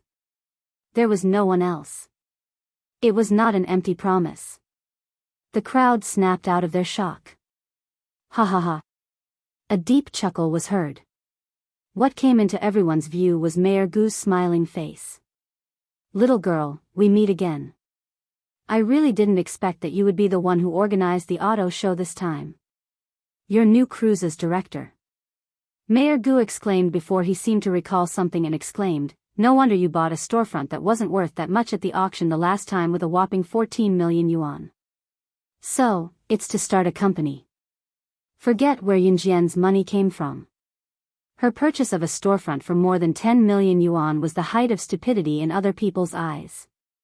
Even Mayor Gu could not wrap his head around it. Now, he knew. 10 million yuan aside, the storefront was definitely worth it if it was used well. Yun Jian used it to organize an auto show and publicize the company's name. Rich bosses would then come to buy cars. In this day and age, as long as the company's name was made known, even billionaires from other provinces would come here just to buy branded cars. What did some bosses use their money for? To buy branded cars and show off. Yun Jian had presented 3 limited edition sports cars in this auto show. Which car marketing company in the Z nation could compare to this kind of capital? Limited edition supercars were hard to come by in the entire world, but Yun Jian had managed to get her hands on 3 of them. When the time came, she would be able to earn tens of millions by selling a luxury car. The money that she, Yun Jian, had spent would be as good as flowing water. Moreover, the effect of her promotion of the company had already caused a huge commotion in the automobile industry of Z country. New Cruise would probably be the first choice for rich bosses to buy cars in the future. However, the people next to Mayor Gu were paying attention to the sentence. Yun Jian spent more than 14 million yuan to buy this store at the auction. More than 14 million. Heavens! Not to mention the 1998 era, even in the modern era, this was a huge sum of money that ordinary people might not be able to save in their entire lives. Even Qin Fangfang's husband's family, Sun Baiwen's family, which could be said to be a rich and famous family, only had a few million in assets. What about Yun Jian? Buying a storefront cost more than 10 million. This was the difference. Zhang Xiaofeng and the other 2 were stunned once again. Now, Zhang Xiaofeng's blood was boiling. Who would dare to say that his master was poor in the future? He would fight with his life on the line. Mayor Gu, we meet again. Yun Jian squinted and nodded at Mayor Gu. Not bad. This little girl has a bright future ahead of her. Mayor Gu squinted and laughed out loud. He could not help but compliment her. After Yun Jian and Mayor Gu nodded, she turned to look at the pale Zhu Hengxiang and said, "As you said, my mom works in my company. What's wrong with sweeping the floor? She's experiencing life. Unlike some people who look glamorous on the surface but are as shrewish as a shrew behind her back." Zhu Hengxiang had just mocked Yun Jian for being poor but learning how to do things from rich people. Now, Yun Jian was returning the same words to her. Chapter 263. It was Zhu Hengxiang's first time being reprimanded in public. Zhu Hengxiang was born in a prestigious family with superior conditions since she was young, and her husband was a match for her after she got married. She was a typical upper-class family. Zhu Hengxiang had never been scolded like that in her entire life. However, no matter how dumb she would not go against Yun Jian. Yun Jian was the director of New Cruise. How would Zhu Hengxiang dare to retort with such a status? Ha! Yun Jian chuckled when she saw that Zhu Hengxiang dared not respond to her anymore. Then, Yun Jian pulled Qin Fangfang, who had yet to react to the situation, and warned Zhu Hengxiang and Sun Baiyan, who stood beside her. "If I find out that my aunt is bullied by you guys in the future, don't blame me for not reminding you. Let's see which manufacturer dares to continue working with your family's car dealership in the future. Yun Jian was blatantly threatening them. Without the cooperation of a manufacturer, there was only one outcome for a car dealership: bankruptcy. In spite of it, only she, Yun Jian, was capable of uttering such arrogant words. At the same time, Yun Jian's message was that she had the ability to make an established car dealership go bankrupt. Perhaps, if Yun Jian had said something like that before this, everyone would have treated it as a joke, thinking that she was young and frivolous. Now, however, an underage girl like her could organize such a grand auto show. The crowd thought that she was capable of doing what she said. Zhu Hengxiang paled. She had never thought that she would get herself into such a mess. She also did not expect Qin Fangfang's niece to be so capable after being looked down upon by her for so many years in poverty. She dared to bid for a storefront for more than 10 million yuan. Zhu Hengxiang knew very well that the Sun family's total assets were only a few million yuan. Compared to Yun Jian, it was nothing. Xiao Jian, all right, that's enough. Qin Fangfang finally snapped back to reality and held Yun Jian, who stood up for her. After all, this was her mother-in-law. Even if her mother-in-law and sister-in-law were not on good terms, they still had to live together. Yun Jian stopped talking after hearing Qin Fangfang's words. Of course, she knew when to stop. She had already warned Zhu Hengxiang and Sun Baiyan. Unless they were idiots, they would not dare to do anything else. Yun Jian also knew that if she continued to speak, it would make things difficult for Qin Fangfang. Thus, they stopped talking about this topic. For the sake of Qin Fangfang and the fact that Zhu Hengxiang and Sun Baiyan didn't dare to speak since just now, Yun Jian didn't really drive them out. However, no one paid any attention to them. At this time, Yun Jian was already chatting happily with Mayor Gu, while Zhang Xiaofeng and the other two followed beside her. Yun Jian led Mayor Gu to the 3 limited edition sports cars and introduced them to Mayor Gu one by one. This is a Pagani Zonda. It's a tricolor sports car from Italy and there's only one in the world. It uses special LED lights on the front and back of the car. It's styled like an airplane's headlights. Yun Jian's fluent explanation stood out. Other than Mayor Gu, everyone who was standing in front of the sports cars to watch was captivated. If Yun Jian was the director of New Cruise, she would know the introduction of these limited edition sports cars despite her young age. Moreover, her explanation was extremely smooth. It was as if she knew these limited edition sports cars very well.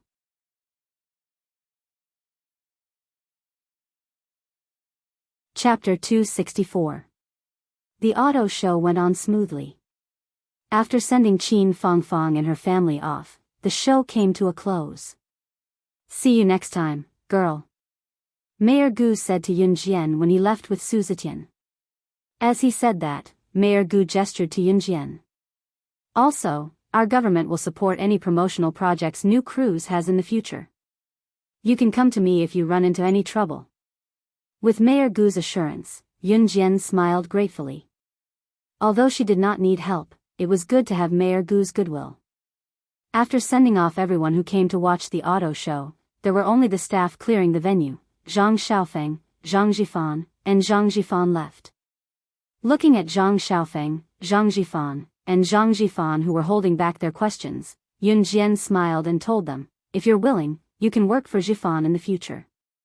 Yun Jian was planning to let Zhang Xiaofeng, Zhang Jifan, and Zhang Jifan join her new cruise.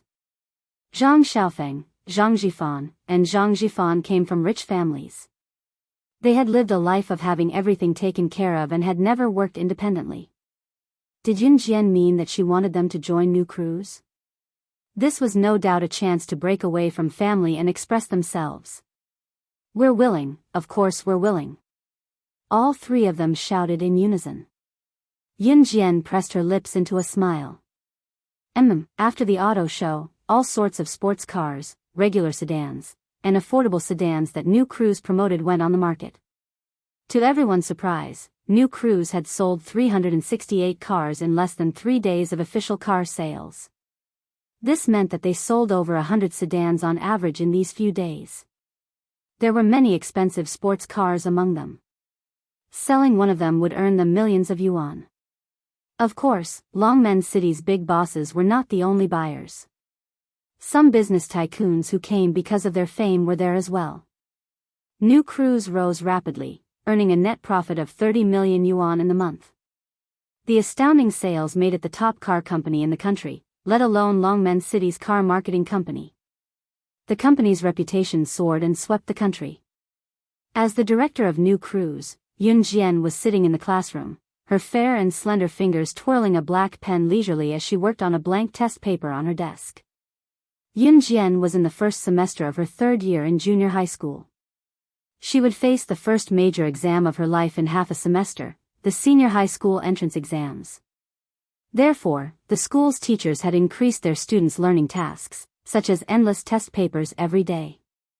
Yun Jian, while it was still all right, Zhang and Shinsini, their heads were dizzy from the test paper. This weekend, Yun Jian was invited by Chu Ning and the others to celebrate the successful completion of their mission. Moreover, Ge Junjian had already applied for a reward for them from their superiors. Other than some monetary rewards, the 7 of them were directly promoted to official members of the special forces. It was no doubt a joyous event for Chu Ning and the rest. After some discussion, they decided to go on a trip this weekend to relax and change their moods. On Saturday morning, Yun Jian carried her school bag stuffed with a dozen hard-boiled eggs that Qin Yiru had prepared for her and went to meet up with Chu Ning and the rest. "Hey, Yun Jian, we're here." Chu Ning was the first to see Yun Jian and greeted her. Yun Jian went over. The group then boarded the train to a famous mountain. Chapter 265. The train arrived at a place called Jinglian Town. The famous mountain was called Weiwu Mountain. The mountain was very high above sea level, and the mountain path was rugged and steep. Jinglian Town was an ancient town attached to the foot of Weiwu Mountain. It was not without reason that this place was chosen as a place to travel. It was because Weiwu Mountain was high above sea level, steep and winding. It was very suitable for adventurous and exciting activities. There was a well-known fact about Weiwu Mountain. Throughout the year, there were many tourists who wanted to climb this mountain, but only 1 in 10 had the ability to reach the top. This rumor attracted a large number of mountain climbing enthusiasts. Especially when everyone wanted to be the only 1 out of 10 who could climb to the top of the mountain. However, many people returned without success. In fact, there was no one at the top, but according to those who had reached the top, tents could be set up on the mountain as long as they brought their own tents. Chu Ning and the rest alighted from the train. When they arrived at Jinglian Town, they were stunned by the towering Weiwu Mountain in front of them. Yun Jian merely squinted her eyes, but she raised a brow subtly when she saw Weiwu Mountain that was so tall that she could not even see its peak. "Wow, this is Weiwu Mountain? To be honest, I've wanted to climb this mountain for a long time. I heard that only 1 in 10 can climb to the top from the bottom of this mountain." "Heh heh." Chu Xiangnan looked around the bottom of the mountain, his face agitated. "Then let's go. Let's see who can run faster." Chu Ning rubbed her hands excitedly and was about to run ahead. "Everyone. Wait." The early morning sun shone on Yun Jian. It was very dazzling. Just as Yun Jian and the rest were about to go up the mountain, a voice came from behind them. Yun Jian narrowed her eyes and turned sideways. She saw a few young men and women in their 20s standing behind them. This group of people was also carrying a travel bag. It seemed that they were also here to climb Weiwu Mountain. The person who just spoke was the sunny man standing at the front with a smile on his face. "Hello, I'm Chen Yan. These are my classmates. May I ask if you are planning to go up the mountain too?" The man with a bright smile introduced in a friendly manner and asked. "Yes." Yun Jian stood at the back of the group, but also at the front of Chen Yan. She nodded and said, "Ah, that's great. Can we go up the mountain together? It's like this, we are university students. This time, we are a group to go up the Weiwu Mountain. However, we are unfamiliar with the place, so we want to find someone to go up the mountain together, Qin Yan said. The sunlight bathed Qin Yan's face. This Qin Yan was still a very eye-catching handsome guy. Sure. Chu Ning, who was walking at the front, saw Qin Yan's handsome face. She ran back as if she was mesmerized. She looked at Qin Yan with a smile and extended her hand to introduce herself. I'm Chu Ning. Let's go together. That's great. Qin Yan breathed in relief, but his gaze was on Yun Jian, who had her hands in her pockets. One had to admit that Yun Jian was very eye-catching. Brother Yan, why are we looking for them? I don't agree. At this moment, a pretty girl with 2 ponytails standing behind Qin Yan spoke up. The girl was about 19 or 20 years old. She seemed to have noticed Qin Yan's gaze on Yun Jian. Her angry face wrinkled even more. Chapter 266. Yeah, Qin Yan, I think little sister Xiao Feng is right. Why should we form a group? It's better for us to go our own ways. Look at them. They're as thin as a piece of paper. They probably won't even make it halfway up the mountain. We can't let unimportant people drag down our own progress. Standing next to the girl called Little Sister Xiao Feng, a man with a large build and weighing 150 pounds spoke to Qin Yan. There was no trace of politeness in his tone. The aggressive girl just now was called Wang Fengfeng. She was the prettiest girl in their university's finance and accounting department. The large man who spoke up for her was her suitor, Wu Hang. Wang Fengfeng in Wu Hang's tone was full of confidence. In fact, the group of university students led by Qin Yan to climb Weiwu Mountain had all learned martial arts. At the same time, they were also members of the university's Taekwondo club. They had also participated in Taekwondo, Wushu, and wrestling competitions many times. They had defeated many of their peers and won many championship titles. Therefore, the tone of his voice was full of arrogance, and there was a hint of pride in it. Wang Fengfeng, on the other hand, favored Qin Yan. She was infuriated when she saw him staring at Yun Jian like that. In addition, Yun Jian's group of 7 did indeed look thin and weak. Because of the intensive training in the military training camp, even Chu Ning, who originally had a little baby fat and a small belly, had lost a lot of weight. The current appearance of the 7 of them was symmetrical, thin and weak. Therefore, Wang Fengfeng and Wu Hang seized the opportunity to say that they were weak. Do you think we want to go with you? We'll go our own way. Who would feel good after hearing that? Chu Xiangnan was the first to shout back. Then, he turned around and left. Chu Ning heard Qin Yan's classmates, Wang Fengfeng and Wu Hang, and suddenly felt a little awkward. It seems like your classmates don't welcome us. Then, let's part ways here. Compared to the emotional ups and downs of the few people, Yun Jian was extremely calm. She said to Qin Yan indifferently, then turned around and walked to the bottom of Weiwu Mountain. She had never been a person who looked for trouble. Seeing that Yun Jian had made her stand, the others followed suit. Chu Ning, who was standing beside Qin Yan, couldn't help but take a few more glances at him. In the end, she had no choice but to say goodbye and chase after Yun Jian and the others. The morning light shone on the girl who was walking towards the top of the mountain step by step, covering Yun Jian with a thin layer of light.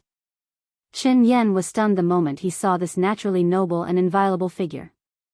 At this time, he stared at Yun Jian for a long time, unable to move his eyes away. Brother Yan? Brother Yan? Brother Yan. Wang Fengfeng waved her hand in front of Qin Yan's face several times before he retracted his gaze. Wang Fengfeng was even more annoyed. Why was that girl so annoying? Yun Jian and the others had already climbed up the mountain along the cement path. They could also feel that the mountain road was getting steeper and steeper, and their strides were getting more and more strenuous. Along the way, Yun Jian and the rest stopped for quite some time. They had a lot of snacks in their bags, so they stopped every now and then or drank a few sips of water. Save me. Save my son, save him. At this time, a woman's scream came from the mountainside where Yunjian and the others were. Yunjian and the others looked at each other, packed up their bags and walked back. After going down a few steep slopes, they saw a woman standing at the edge of the cliff and looking down. The woman's face was pale with fright, and she was so scared that her voice was almost muffled. Yunjian walked over to take a look and saw that at the bottom of the steep cliff, a 7 or 8-year-old boy was hanging from a tree that grew on the edge of the cliff. The boy was hanging in the air, and his shirt was dangling from the tree, swaying back and forth. If the boy's shirt were to let go of the tree branch, what would face him would be a bottomless abyss, a cliff that couldn't be seen at all. Ah! There's a child hanging from a tree. Below is a cliff. Yunjian and the others had just walked to the edge of the cliff when they saw a group of people coming down the slope. Wang Fengfeng, who was walking in front, pointed at the bottom of the cliff and screamed in fear. Chapter 267. Qin Yan caught a glimpse of Yunjian who was coming back. Without any makeup, Yunjian's jade-like skin was glossy and delicate. She had a natural beauty. She pursed her lips into a slight smile. Her upturned lips carried a kind of suffocating and mesmerizing charm that was eye-catching. Qin Yan thought, this is love at first sight. Qin Yan wanted to go with Yunjian at first, so he didn't ask the other members of his group. He just wanted to get to know Yunjian. And now, perhaps he wanted to play the hero in front of Yunjian. Qin Yan took off his black coat and handed it to Wang Fengfeng. Take it. Then Qin Yan walked towards the little boy who was hanging on the branch of the cliff. The little boy's mother was crying and shouting for help. It wasn't hard to see that the little boy accidentally stepped on the flat ground just now because she wasn't paying attention. The little boy's small and thin body directly slipped over the iron fence. If it weren't for the rows of branches growing on the edge of the cliff, which the locals cultivated to prevent people from falling off the cliff, the little boy would probably have fallen off the cliff and been smashed to pieces. Brother Yan, don't. Qin Yan wanted to save the little boy, but Wang Fengfeng pulled his sleeve. This cliff is so high. And it's so steep. What if something happens to you? Wang Fengfeng's worried eyes looked at Qin Yan, her eyes filled with fear. Then Wang Fengfeng looked at the little boy's mother who was standing on the edge of the cliff and desperately begging for help with disgust and added, she didn't take care of her child. Why should she beg others to save her child? I think this woman deserves it. Qin Yan was stopped by Wang Fengfeng for a moment and he hesitated. Indeed, he just wanted to show off in front of Yunjian, but the little boy was hanging on the branch of the cliff. There were no tools to save him here. If he went to save him, what if he fell down instead? Thinking of this, Qin Yan's handsome face showed an inexplicable look of fear. Yunjian saw all these expressions. She just smiled contemptuously. Then, she took off her backpack and slid it to the ground.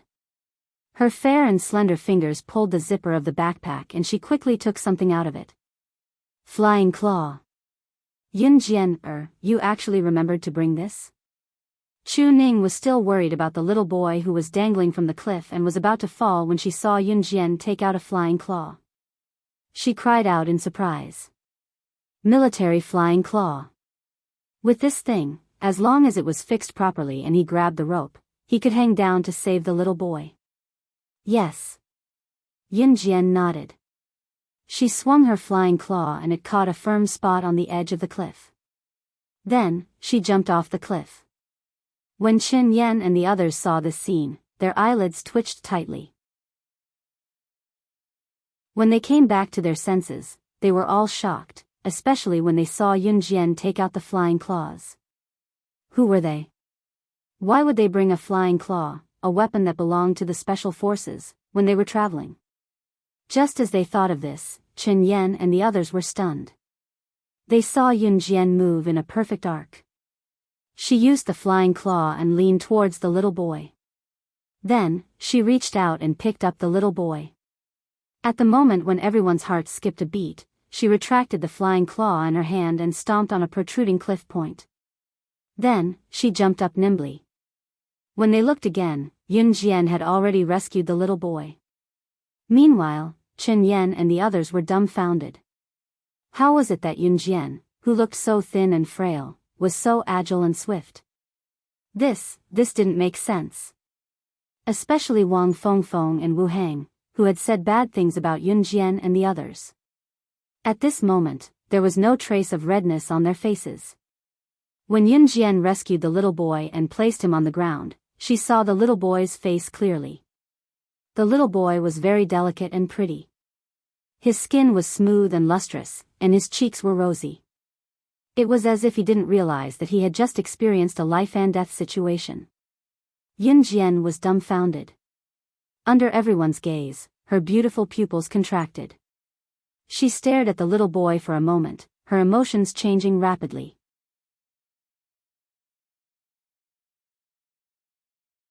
Chapter 268. Yun Jian sized up the little boy.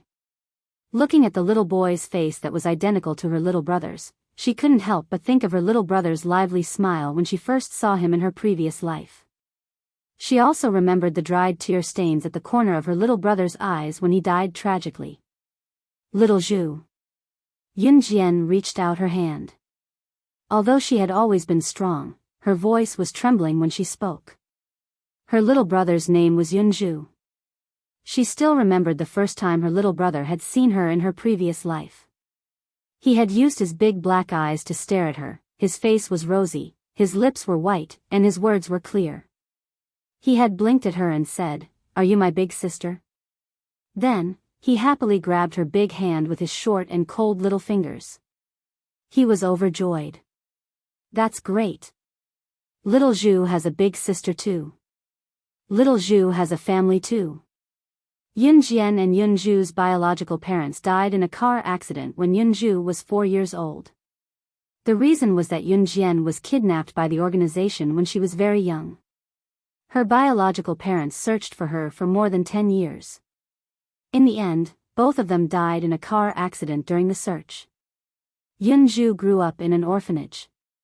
All these years, Yun Jian was trained as an agent in the Inhun organization. When Yun Jian had the ability to find her family before she was kidnapped, she only had her little brother left. Later, her little brother was used to threaten her and died tragically. Yun Jian's heart was not made of steel. She could be angry and hate this kind of world. The little boy in front of her was frightened by Yun Jian's sudden outstretched hand. He shrank back. Zhu. At this time, the little boy's mother rushed over with tears in her eyes. She hugged the little boy tightly. The fear in her heart could not be described by the word fear. "Mom, this big sister seems to know my name." The little boy pointed at Yun Jian and said innocently to the woman. However, his eyes were dull. "Yes, Yun Jian, what's wrong with you?" Everyone was surprised by Yun Jian's actions. Chu Ning could not help but be the first to ask. So this little boy was also called Yun Zhu. He was the same as her little brother. "I'm fine." Yun Jian closed her eyes and wore a half-pressed smile. Regardless of whether this little boy was her younger brother or not, since he had the same face as her younger brother and even had the same name as her younger brother, this gave her some hope. Perhaps her younger brother was still alive, in another way. "Little girl, thank you. Thank you for saving my son." "Thank you." After Yunju's mother settled her child down, she walked over to Yun Jian to thank her. She was so sincere that she almost knelt down to thank Yun Jian. In the end, she was stopped by Yun Jian. At this moment, Chen Yan and the others who were standing at the side were very embarrassed. In the beginning, this group of people all thought that Yun Jian and the others were cowards, so they were very straightforward with their words. But what was the result? A 15 or 16-year-old girl had single-handedly rescued a little boy who was hanging on the edge of a cliff. By this time, Yun Jian had already met Yunju's mother. Yunju's mother was called Yun Hailan. She was a single mother, and Yunju took her surname. This time, she came to Weiwu Mountain for her child, Duan Lian. According to Yun Hailan's mother, Yunju had changed completely after he fell seriously ill a few months ago. His eyes became dull, and he did not like to talk. Sometimes, he would even scream in his nightmares, "No, don't kill me. Sob, sob, sob, please don't kill me." Usually, he became very timid.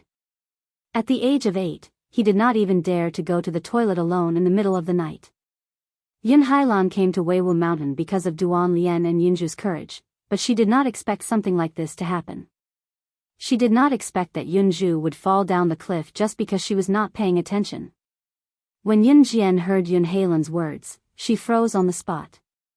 A few months ago, wasn't that when she was reborn?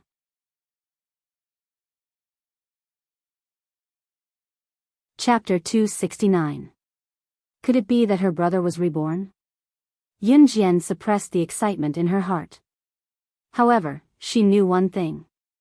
Even if the little boy in front of her was her brother, he did not remember her. However, Yun Jian knew that her brother had been traumatized in his previous life. He was only 7 or 8 years old, but his head had been cut off. When he died, there were still traces of tears on his tender cheeks. "Mom, let's go home." At this moment, Yunju stretched out his hands to Yun Hailan. His face was still expressionless as he said those words in a daze. Okay. Let's go home."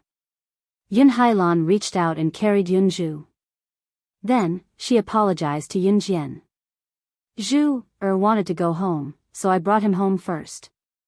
I didn't expect something like this to happen today. I won't bring him to such a dangerous place in the future. By the way, my house is nearby. If it's convenient, you can stay at my house for a few nights. This Weiwu Mountain is not easy to climb.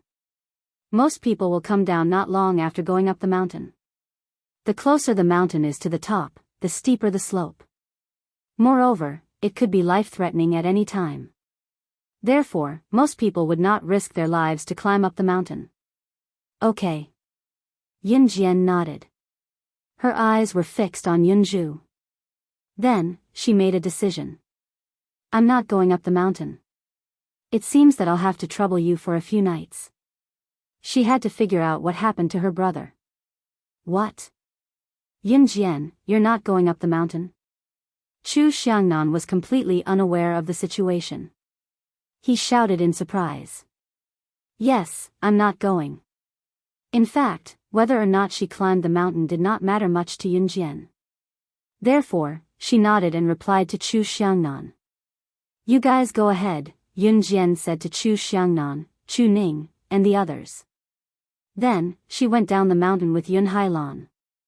Chen Yan watched Yun Jian go down the mountain. He wanted to say something, but in the end, he went up the mountain with Wang Fengfeng and the others. Meanwhile, Yun Jian followed them to Yun Hailan's house alone. Yun Hailan's house was very shabby. She was a single mother, but her family was much more shabby than Yun Gang's. The few rooms here were made up of temporary wooden planks, barely enough for people to live in. "You live here?" Yun Jian frowned slightly. "Well, I hope you don't mind." Yun Hailan smiled at Yun Jian, with a hint of apology in her smile. "I won't." Yun Jian followed Yun Hailan into the house made of wooden planks. As she walked into the house, she could even feel the cold winter wind passing through the thin wooden planks and blowing at the people in the house. "Sorry, my house is a little shabby." "You can sit anywhere," Yun Hailan said to Yun Jian.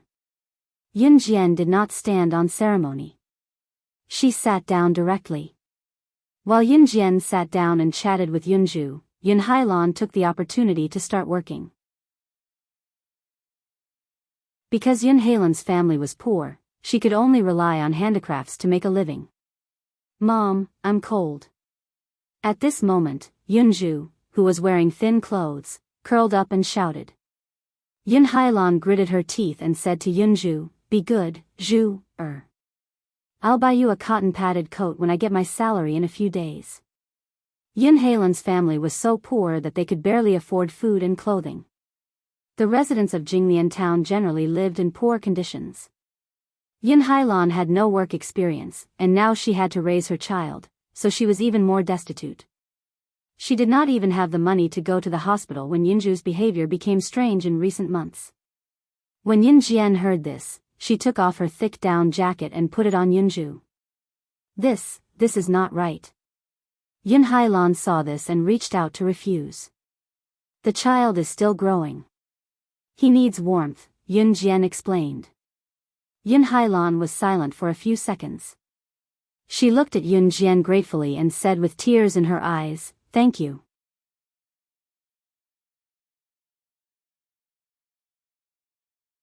Chapter 270. When Yun Hailan heard the banging outside the door, she pricked her fingertip with the needle she was holding in her panic. She did not care about the blood that was slowly flowing out of her fingertip as she hurried over to push Yun Jian away. "Young lady, go hide in the house first.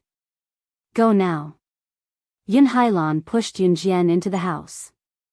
Yun Jian frowned and shook her head. The group of people outside obviously came with ill intentions. How could she leave Yun Hailan to hide? "Zhu, bring your sister inside to play," Yun Hailan said to Yun Zhu, who was sitting on a stool when she could not persuade Yun Jian. Yun Zhu was not a talkative person, but he was still very obedient to his mother.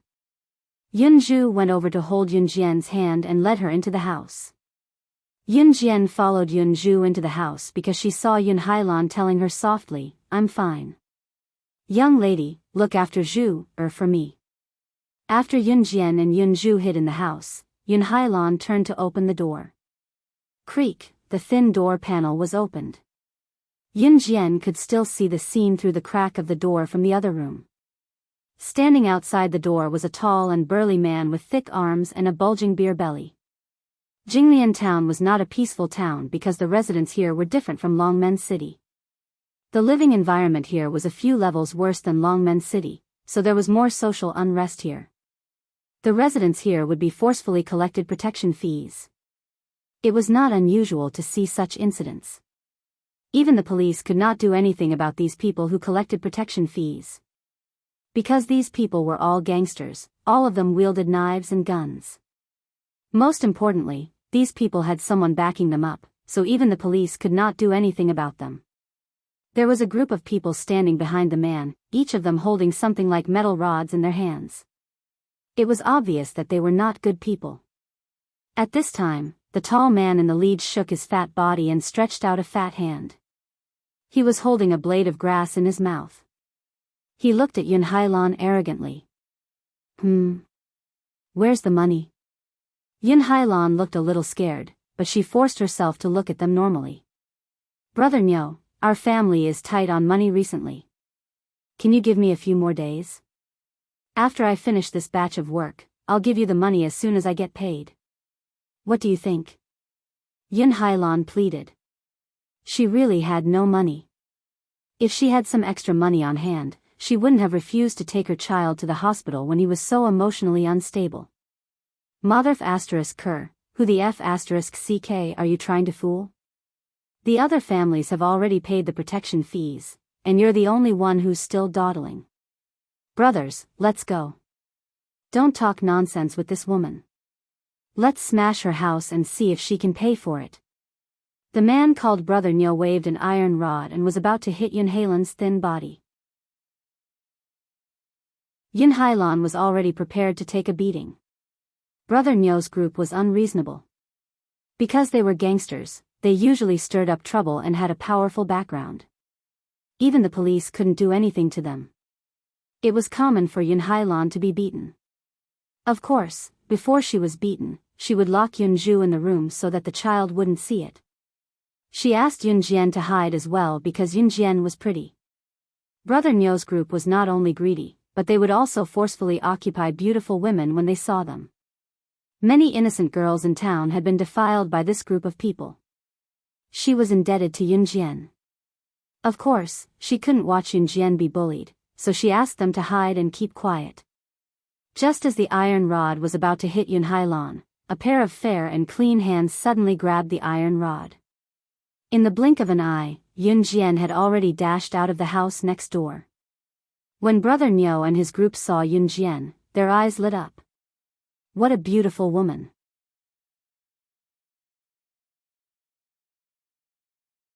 Chapter 271. Yun Jian's appearance stunned Brother Niu and the others, but at the same time, they also looked at her with lustful eyes. Yo, Yun Hailan, when did you hide such a beautiful girl in your house? Brother Niu's tone immediately softened, and his tone was not as tough as before. Why did you come out? Go quickly, this has nothing to do with you. Yun Hailan was shocked to see Yun Jian come out, and she quickly pushed Yun Jian out of the house. Yun Hailan actually just wanted to protect Yun Jian. You're here and you want to leave? Haha. Brother Niu and the others blocked the door, and stared at Yun Jian with evil eyes. Yun Hailan, how about this, let this little girl accompany us, and we'll waive this month's protection fee. What do you think? Brother Niu rubbed his chin and looked at Yun Jian, and said to her with an evil smile, as if Yun Hailan had gotten a great bargain. Dream on. Yun Hailan gritted her teeth, and she suddenly summoned her courage to shout at Brother Niu and the others.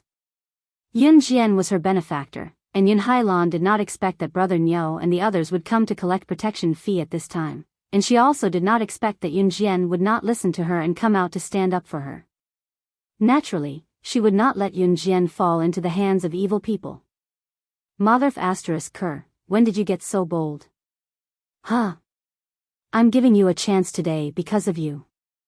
I won't collect this month's protection fee from your family, and your King refusing a toast only to drink a forfeit? Brother Niu said, and then he angrily smashed the iron rod on the door. Hearing Brother Niu's words, Yun Jian laughed. Do you know the consequences of messing with the lion's head? Yun Jian raised her eyebrows. She suddenly curled her lips and looked at Brother Niu and the others with disdain. Yo, little beauty, I can't guess such a deep mystery, but I know you're going to be mine soon. Brother Niu narrowed his eyes and stared at Yun Jian. As he spoke, he even reached out his hand and wanted to pounce on Yun Jian. Brother Niu immediately rushed towards Yun Jian, but before he could reach her, he was stopped by Yun Hailan. Yun Hailan's frail body blocked Brother Niu and the others. She shouted desperately at Yun Jian, take Zhu, and run. Jump out of the back window. Don't look back. Go. Yun Jian narrowed her eyes. Run? This word had never appeared in Yun Jian's dictionary. Just as Yun Jian was about to kick Brother Niu and his men away, Yun Zhu's voice was heard in the house. Mom. Yun Zhu had stood outside the house unknowingly. He saw the scene in front of him and cried out involuntarily. Especially when he saw his mother desperately blocking Brother Niu and his men with her body, not allowing them to come over. Brother Niu and his men were even holding various weapons such as knives and iron rods. A horrifying image suddenly appeared in Yun Zhu's mind. Knives, killing people. No, don't kill me. Yun Zhu suddenly hugged his head as if he had recalled something. He squatted down in pain. Xiao Zhu. Yun Jian's attention was attracted by Yun Zhu's actions. She stopped kicking Brother Niu and his men and walked anxiously towards Yun Zhu. Xiao Zhu, what's wrong? Yun Jian would only lose control when her brother was in danger. Yun Jian squatted down to check on Yun Zhu's condition. On the other side, Brother Niu, who was blocked by Yun Hailan at the door, suddenly rolled his eyes. He pulled out a dagger in disgust and stabbed Yun Hailan's abdomen. It was not until Yun Hailan screamed in pain that Yun Jian came back to her senses. Brother Niu twisted the knife in Yun Hailan's abdomen a few times and then pushed Yun Hailan to the ground. Damn it! Yun Jian's eyes turned fierce and her pupils suddenly changed color. She was so worried about Yun Zhu that she forgot about Yun Hailan. She did not expect Brother Niu to really stab Yun Hailan. When Yun Zhu saw this scene and recalled the past in his mind, he was in great pain. Yun Jian stood up from Yun Zhu's side.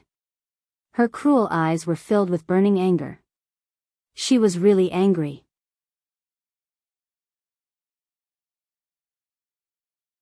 Chapter 272. At first, Brother Niu and the others didn't see Yun Jian as a threat at all. After all, in their eyes, how old was Yun Jian? No matter how powerful she was just a little girl. Where could she go? But the moment Yun Jian took out the butterfly knife, Brother Nyo and the other's eyelids twitched. F***CK, are you for real? The little beauty is hiding a weapon on her? Brother Nyo screamed. But even if you have a weapon on you, do you think you can beat us? Pfft. Brother Nyo looked at Yun Jian with contempt as she walked towards them with the butterfly knife. Just as he sneered, Yun Jian had already made her move. The butterfly knife in her hand moved nimbly between her fingers and then stabbed into Brother Nyo's abdomen at a strange angle. Brother Nyo's eyes widened. He didn't even have the chance to react before he was stabbed in the abdomen by this seemingly harmless girl in front of him. You. Brother Nyo shouted desperately. You're not human. You're not human. How was it possible for a little girl to be able to display such quick skills? But Brother Nyo couldn't finish his words. The moment Yun Jian withdrew the knife, Brother Nyo fainted completely. With a bang, he fell to the ground and stopped breathing in the next second. Dead. Dead. Brother Nyo is dead. Seeing that Brother Nyo was killed by Yun Jian with such terrifying skills, Brother Nyo's group of brothers became restless. Then they all ran away faster than anyone else. No one cared about Brother Nyo's life or death. This little girl could kill. She could kill. Seeing this group of people run away, Yun Jian didn't chase after them. After all, the person who stabbed Yun Hailan was Brother Nyo. And now, Brother Nyo was dead. Yun Jian walked over to check on Yun Hailan, who was stabbed on the ground by Brother Nyo. She touched Yun Hailan's nose with her finger and calmed down. Fortunately, Yun Hailan wasn't dead. Then Yun Jian pressed around Yun Hailan's wound and found that the wound wasn't deep. But if it dragged on for a long time, even if the wound wasn't deep, the person would bleed to death. The equipment here wasn't complete. She could help Yun Hailan remove the knife, but without the proper equipment, the wound could easily get infected. Therefore, Yun Jian took out the hemostatic medicine that she had bought after her rebirth and used it to stop Yun Hailan's bleeding. Then, Yun Jian ran out to stop a car. She was unfamiliar with this place and didn't even know where the nearest hospital was. Furthermore, Yun Hailan's wound wasn't suitable for her to carry her to the hospital. Fortunately, Yun Jian quickly stopped a kind-hearted Audi sports car at the entrance. The driver was a middle-aged man. When he heard that someone was injured, he hurriedly helped Yun Jian carry Yun Hailan into the car and send her to the hospital. Yun Jian held Yunju's hand and went to the nearest town hospital together. Yunju did not say a word along the way, but his dull eyes had become much clearer. Yun Jian didn't stop until Yun Hailan was sent to the hospital's operating room. She knew that with Yun Hailan's current injury, the hospital's medical skills could save her. It was the first time that the middle-aged man had seen a girl like Yun Jian who could remain calm in such a terrible situation, so he stayed with her until Yun Hailan's life was no longer in danger. Yun Jian thanked him and personally saw him off. Yun Hailan hadn't woken up after the operation, but she had been moved to the ward. After finishing the formalities, Yun Jian took Yunju's little hand and walked to the ward. Sister. Yunju, who had been silent all this time, suddenly called out.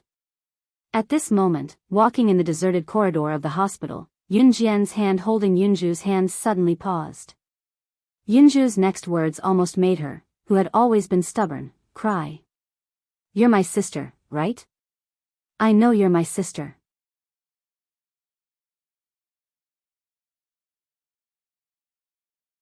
Chapter 273. Yunju's rosy cheeks were adorable. There was a hint of maturity in his tender face. He looked very much like Qing Ji, but it was not difficult to tell that he was a young boy with regular features. When he grew up, he would definitely be a charming man. They were blood relatives in their previous lives. Even though Yun Jian and Yunju had changed their bodies, they could still feel each other's feelings. Yun Jian smiled. A teardrop formed in her eyes. It swirled, but it did not fall in the end. She opened her mouth, but nothing came out. She just squatted down and hugged Yunju. She pressed her chin against Yunju's shoulder and nodded gently. Yunju raised his head. He reached out his little hand to grab the corner of Yunjian's clothes. There was a faint smile on his little face. Sister, yes. Yunjian stroked Yunju's hair. All the regret and pain seemed to disappear at this moment. At this moment, the feeling of regaining what she had lost was indescribable by Yunjian. Her younger brother's death had always been a knot in her heart. Now that her younger brother had been reborn like her shackled heart was also freed. However, she still wanted to take revenge for what happened in her previous life. Her younger brother did not die. This was a favor from God. However, the pain that her younger brother had suffered was real. Yunjian swore that if she had the chance in the future, she would let the Inferno Ring suffer the consequences of angering her. Yunhelan's injury was not serious in Yunjian's mind. Perhaps because of her experience in her previous life, Yunjian thought that as long as it was not fatal, it was not a serious injury. However, in the eyes of ordinary people, Yunhailan had already been seriously injured. Yunhailan had been stabbed in the abdomen. The wound was blurry. She had to lie in bed for half a year to recover slowly. In short, she had to recuperate slowly to recover to her previous state. Yunjian sent Yunhailan abroad to recuperate. She also told Yunhailan that she would take good care of Yunju. At first, Yunhailan was too embarrassed to agree. After all, Yunjian had paid for her treatment after the accident. She didn't have the face to ask Yunjian to help her take care of the child. However, after Yunju expressed her willingness to follow Yunjian, Yunhailan relented. Before Yunhailan was sent abroad to recuperate, she thanked Yunjian with tears in her eyes and told Yunju to listen to Yunjian. Yunjian contacted the best hospital overseas. By the time she sent Yunhailan over, it was already the afternoon of the next day. The next day, Yunjian held Yunju's hand and showed her most beautiful smile. They stood under the sun and waited for Chu Ning and the others who had just come down from Weiwu Mountain. Chu Ning and the others arrived at the top of the mountain and stayed there for a night before coming down. They had talked about all this in their phone calls. In the end, Yunjian did not see Chen Yan and the rest of them again. When Chu Ning and the others boarded the train back to Longmen City with Yunjian, Chu Xiangnan even teased Yunjian with a chuckle. "Oh, I didn't know that you, Yunjian, have the ability to kidnap someone's little brother. So, you're planning to do this by not going up the mountain with us." As he spoke, Chu Xiangnan glanced at Yunju. Yunju shrunk toward Yunjian shyly. "No one will think you're a mute if you don't speak." Chu Ning added to Chu Xiangnan with a grin. "Or maybe you want me to turn you into a mute." Yunjian swung the butterfly knife in her hand with a grin. Her smile was beautiful and innocent. "No, no, no. Forget it." Chu Xiangnan waved his hand immediately. The group was overjoyed. Even Jiang Weiwei, who had always disliked interacting with others, was slowly becoming a part of the group. Jiang Weiwei's change had only begun recently. The train returned to Longmen City at night. After Yunjian parted with the group, she held Xiao Yunju's hand all the way home.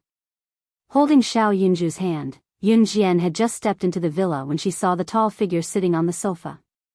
It was Ce. She was stunned but still held Xiao Yunju's hand as they entered the house. "Jijia, are we staying here from now on?" Xiao Yunju turned to ask Yunjian when Ce looked over. "Yeah, Jijia will introduce Jijia's family to you." Yunjian could not help caressing her younger brother's head with a wide smile. Ce was already striding over with her long legs. He frowned slightly. Since Yunjian came in with the little guy, she had not spared a glance at her. "Oh." Xiao Yunju pressed his lips together, his head bobbing up and down. He then looked around and asked Yunjian, "Jijia, can I sleep with you tonight?" "Of course." "No." After Xiao Yunju asked, two voices sounded at the same time.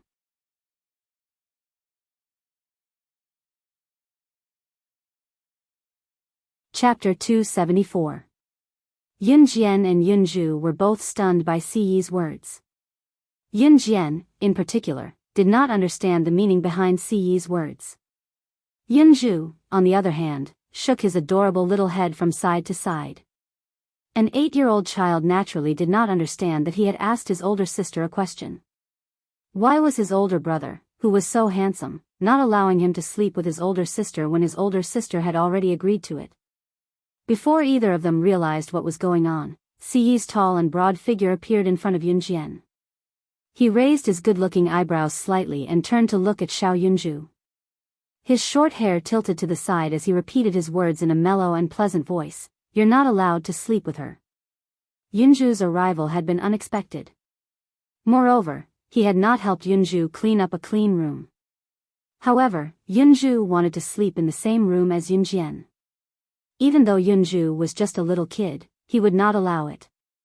Xiao Yunju frowned when he heard Siyi's words. He looked at Siyi in confusion and asked, "Big brother, why can't I sleep with my older sister?" The corners of Siyi's lips quirked up, his handsome lips exuding a certain charm. He paused for a moment before he came up with a random excuse. "Because you're a boy." After that, he added, "You'll sleep in my room tonight." With that, Siyi turned and went upstairs. No matter how much he explained, he didn't. "Ridiculous," Yunjian said softly as she watched Siyi go upstairs. She then reached out to rub her younger brother's head. "Little Zhu, you can sleep with big brother tonight." Yunjian looked at her younger brother with a bright smile. "Okay." Yunju was a very obedient child. He quickly realized that he could not sleep in the same room as his older sister. However, big brother seemed very fierce just now. Forget it, he should listen to his sister. In the evening, when Qin Yiru and others went home, Yunjian introduced Yunju's background to Qin Yiru. Of course, she would not tell Qin Yiru that Yunju was her younger brother in her previous life. She just made up a story, but it was close to the reality. She said that Yunju's mother was seriously injured and hospitalized. She felt sorry for Yunju, so she brought her home to raise her. Qin Yiru was kind-hearted, and since she started working at New Cruise, she had been saving more and more money. He could afford to raise another child. Moreover, Yunju was very likable. Qin Yiru soon fell in love with Xiao Yunju. He even kept calling her Xiao Zhu, Xiao Zhu. Yunjian handled the school transfer procedures for Yunju. The 8-year-old Yunju was already in primary 1. Now that he came back to Longmen City with her, Yunjian quickly got someone to handle the school transfer procedures and enrolled him in school as usual. At the same time, Yunjian went back to her normal school life. Since Zhang Xiaofeng and the others knew that Yunjian was the director of New Cruise, they had been coming to her every day. Of course, Yunjian did not forget to get Zhang Xiaofeng to train his body every day. In the blink of an eye, it had been almost 3 months since her rebirth. This Friday, Yunjian went to Yunyi's school to look for Yunyi after school. She could not find her in the classroom. He went to the music classroom. "It's New Year's Day soon. Your brother participated in a program during the New Year's Day performance this year. He's busy rehearsing in the music classroom now." A boy in the class who could tell that Yunjian was Yunyi's younger sister pointed the way for Yunjian out of kindness.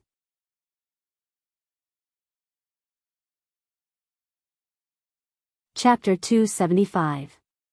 The DE Senior High School that Yunyi studied in was an elite school, but not everyone could enroll in it. And for such a public school with such a foundation, its education level was also very high. Here, not only could students enjoy the guidance of first-level education teachers, they could even choose their own interests and hobbies. These hobbies included a variety of musical instruments. Every student who studied here could choose a musical instrument they liked to practice. At the same time, there were teachers who specialized in musical instruments who taught the students how to play. Just as Yunjian approached the music classroom, she heard the sounds of various musical instruments being played. The sound of all the instruments mixed together was like a cacophony of noise, extremely unpleasant to the ears. Now that she was closer, she could even see the young man standing in front of the classroom with his slender fingers strumming the guitar. He was as quiet and gentle as a clear spring. Her brother, Yunyi, was a guitar student. He was very good at it. Yin-yi had come into contact with the guitar before he studied in this school. Yin-yi came into contact with the guitar because of his junior high school teacher.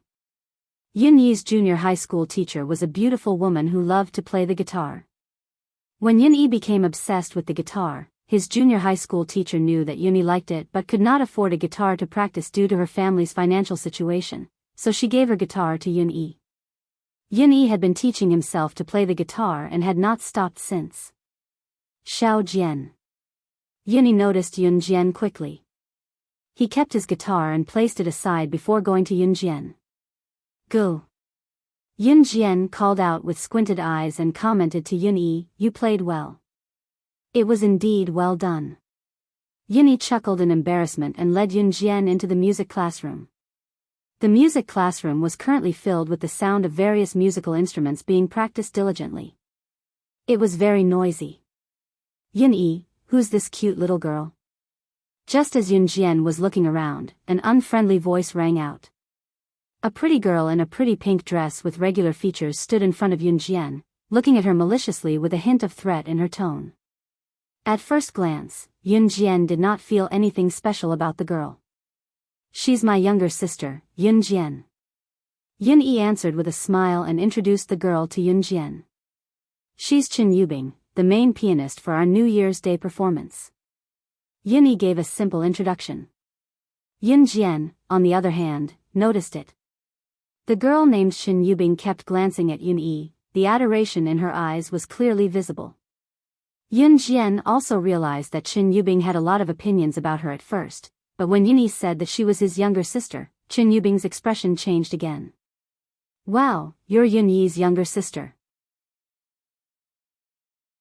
Chen Yubing shouted and glanced at Yin-yi.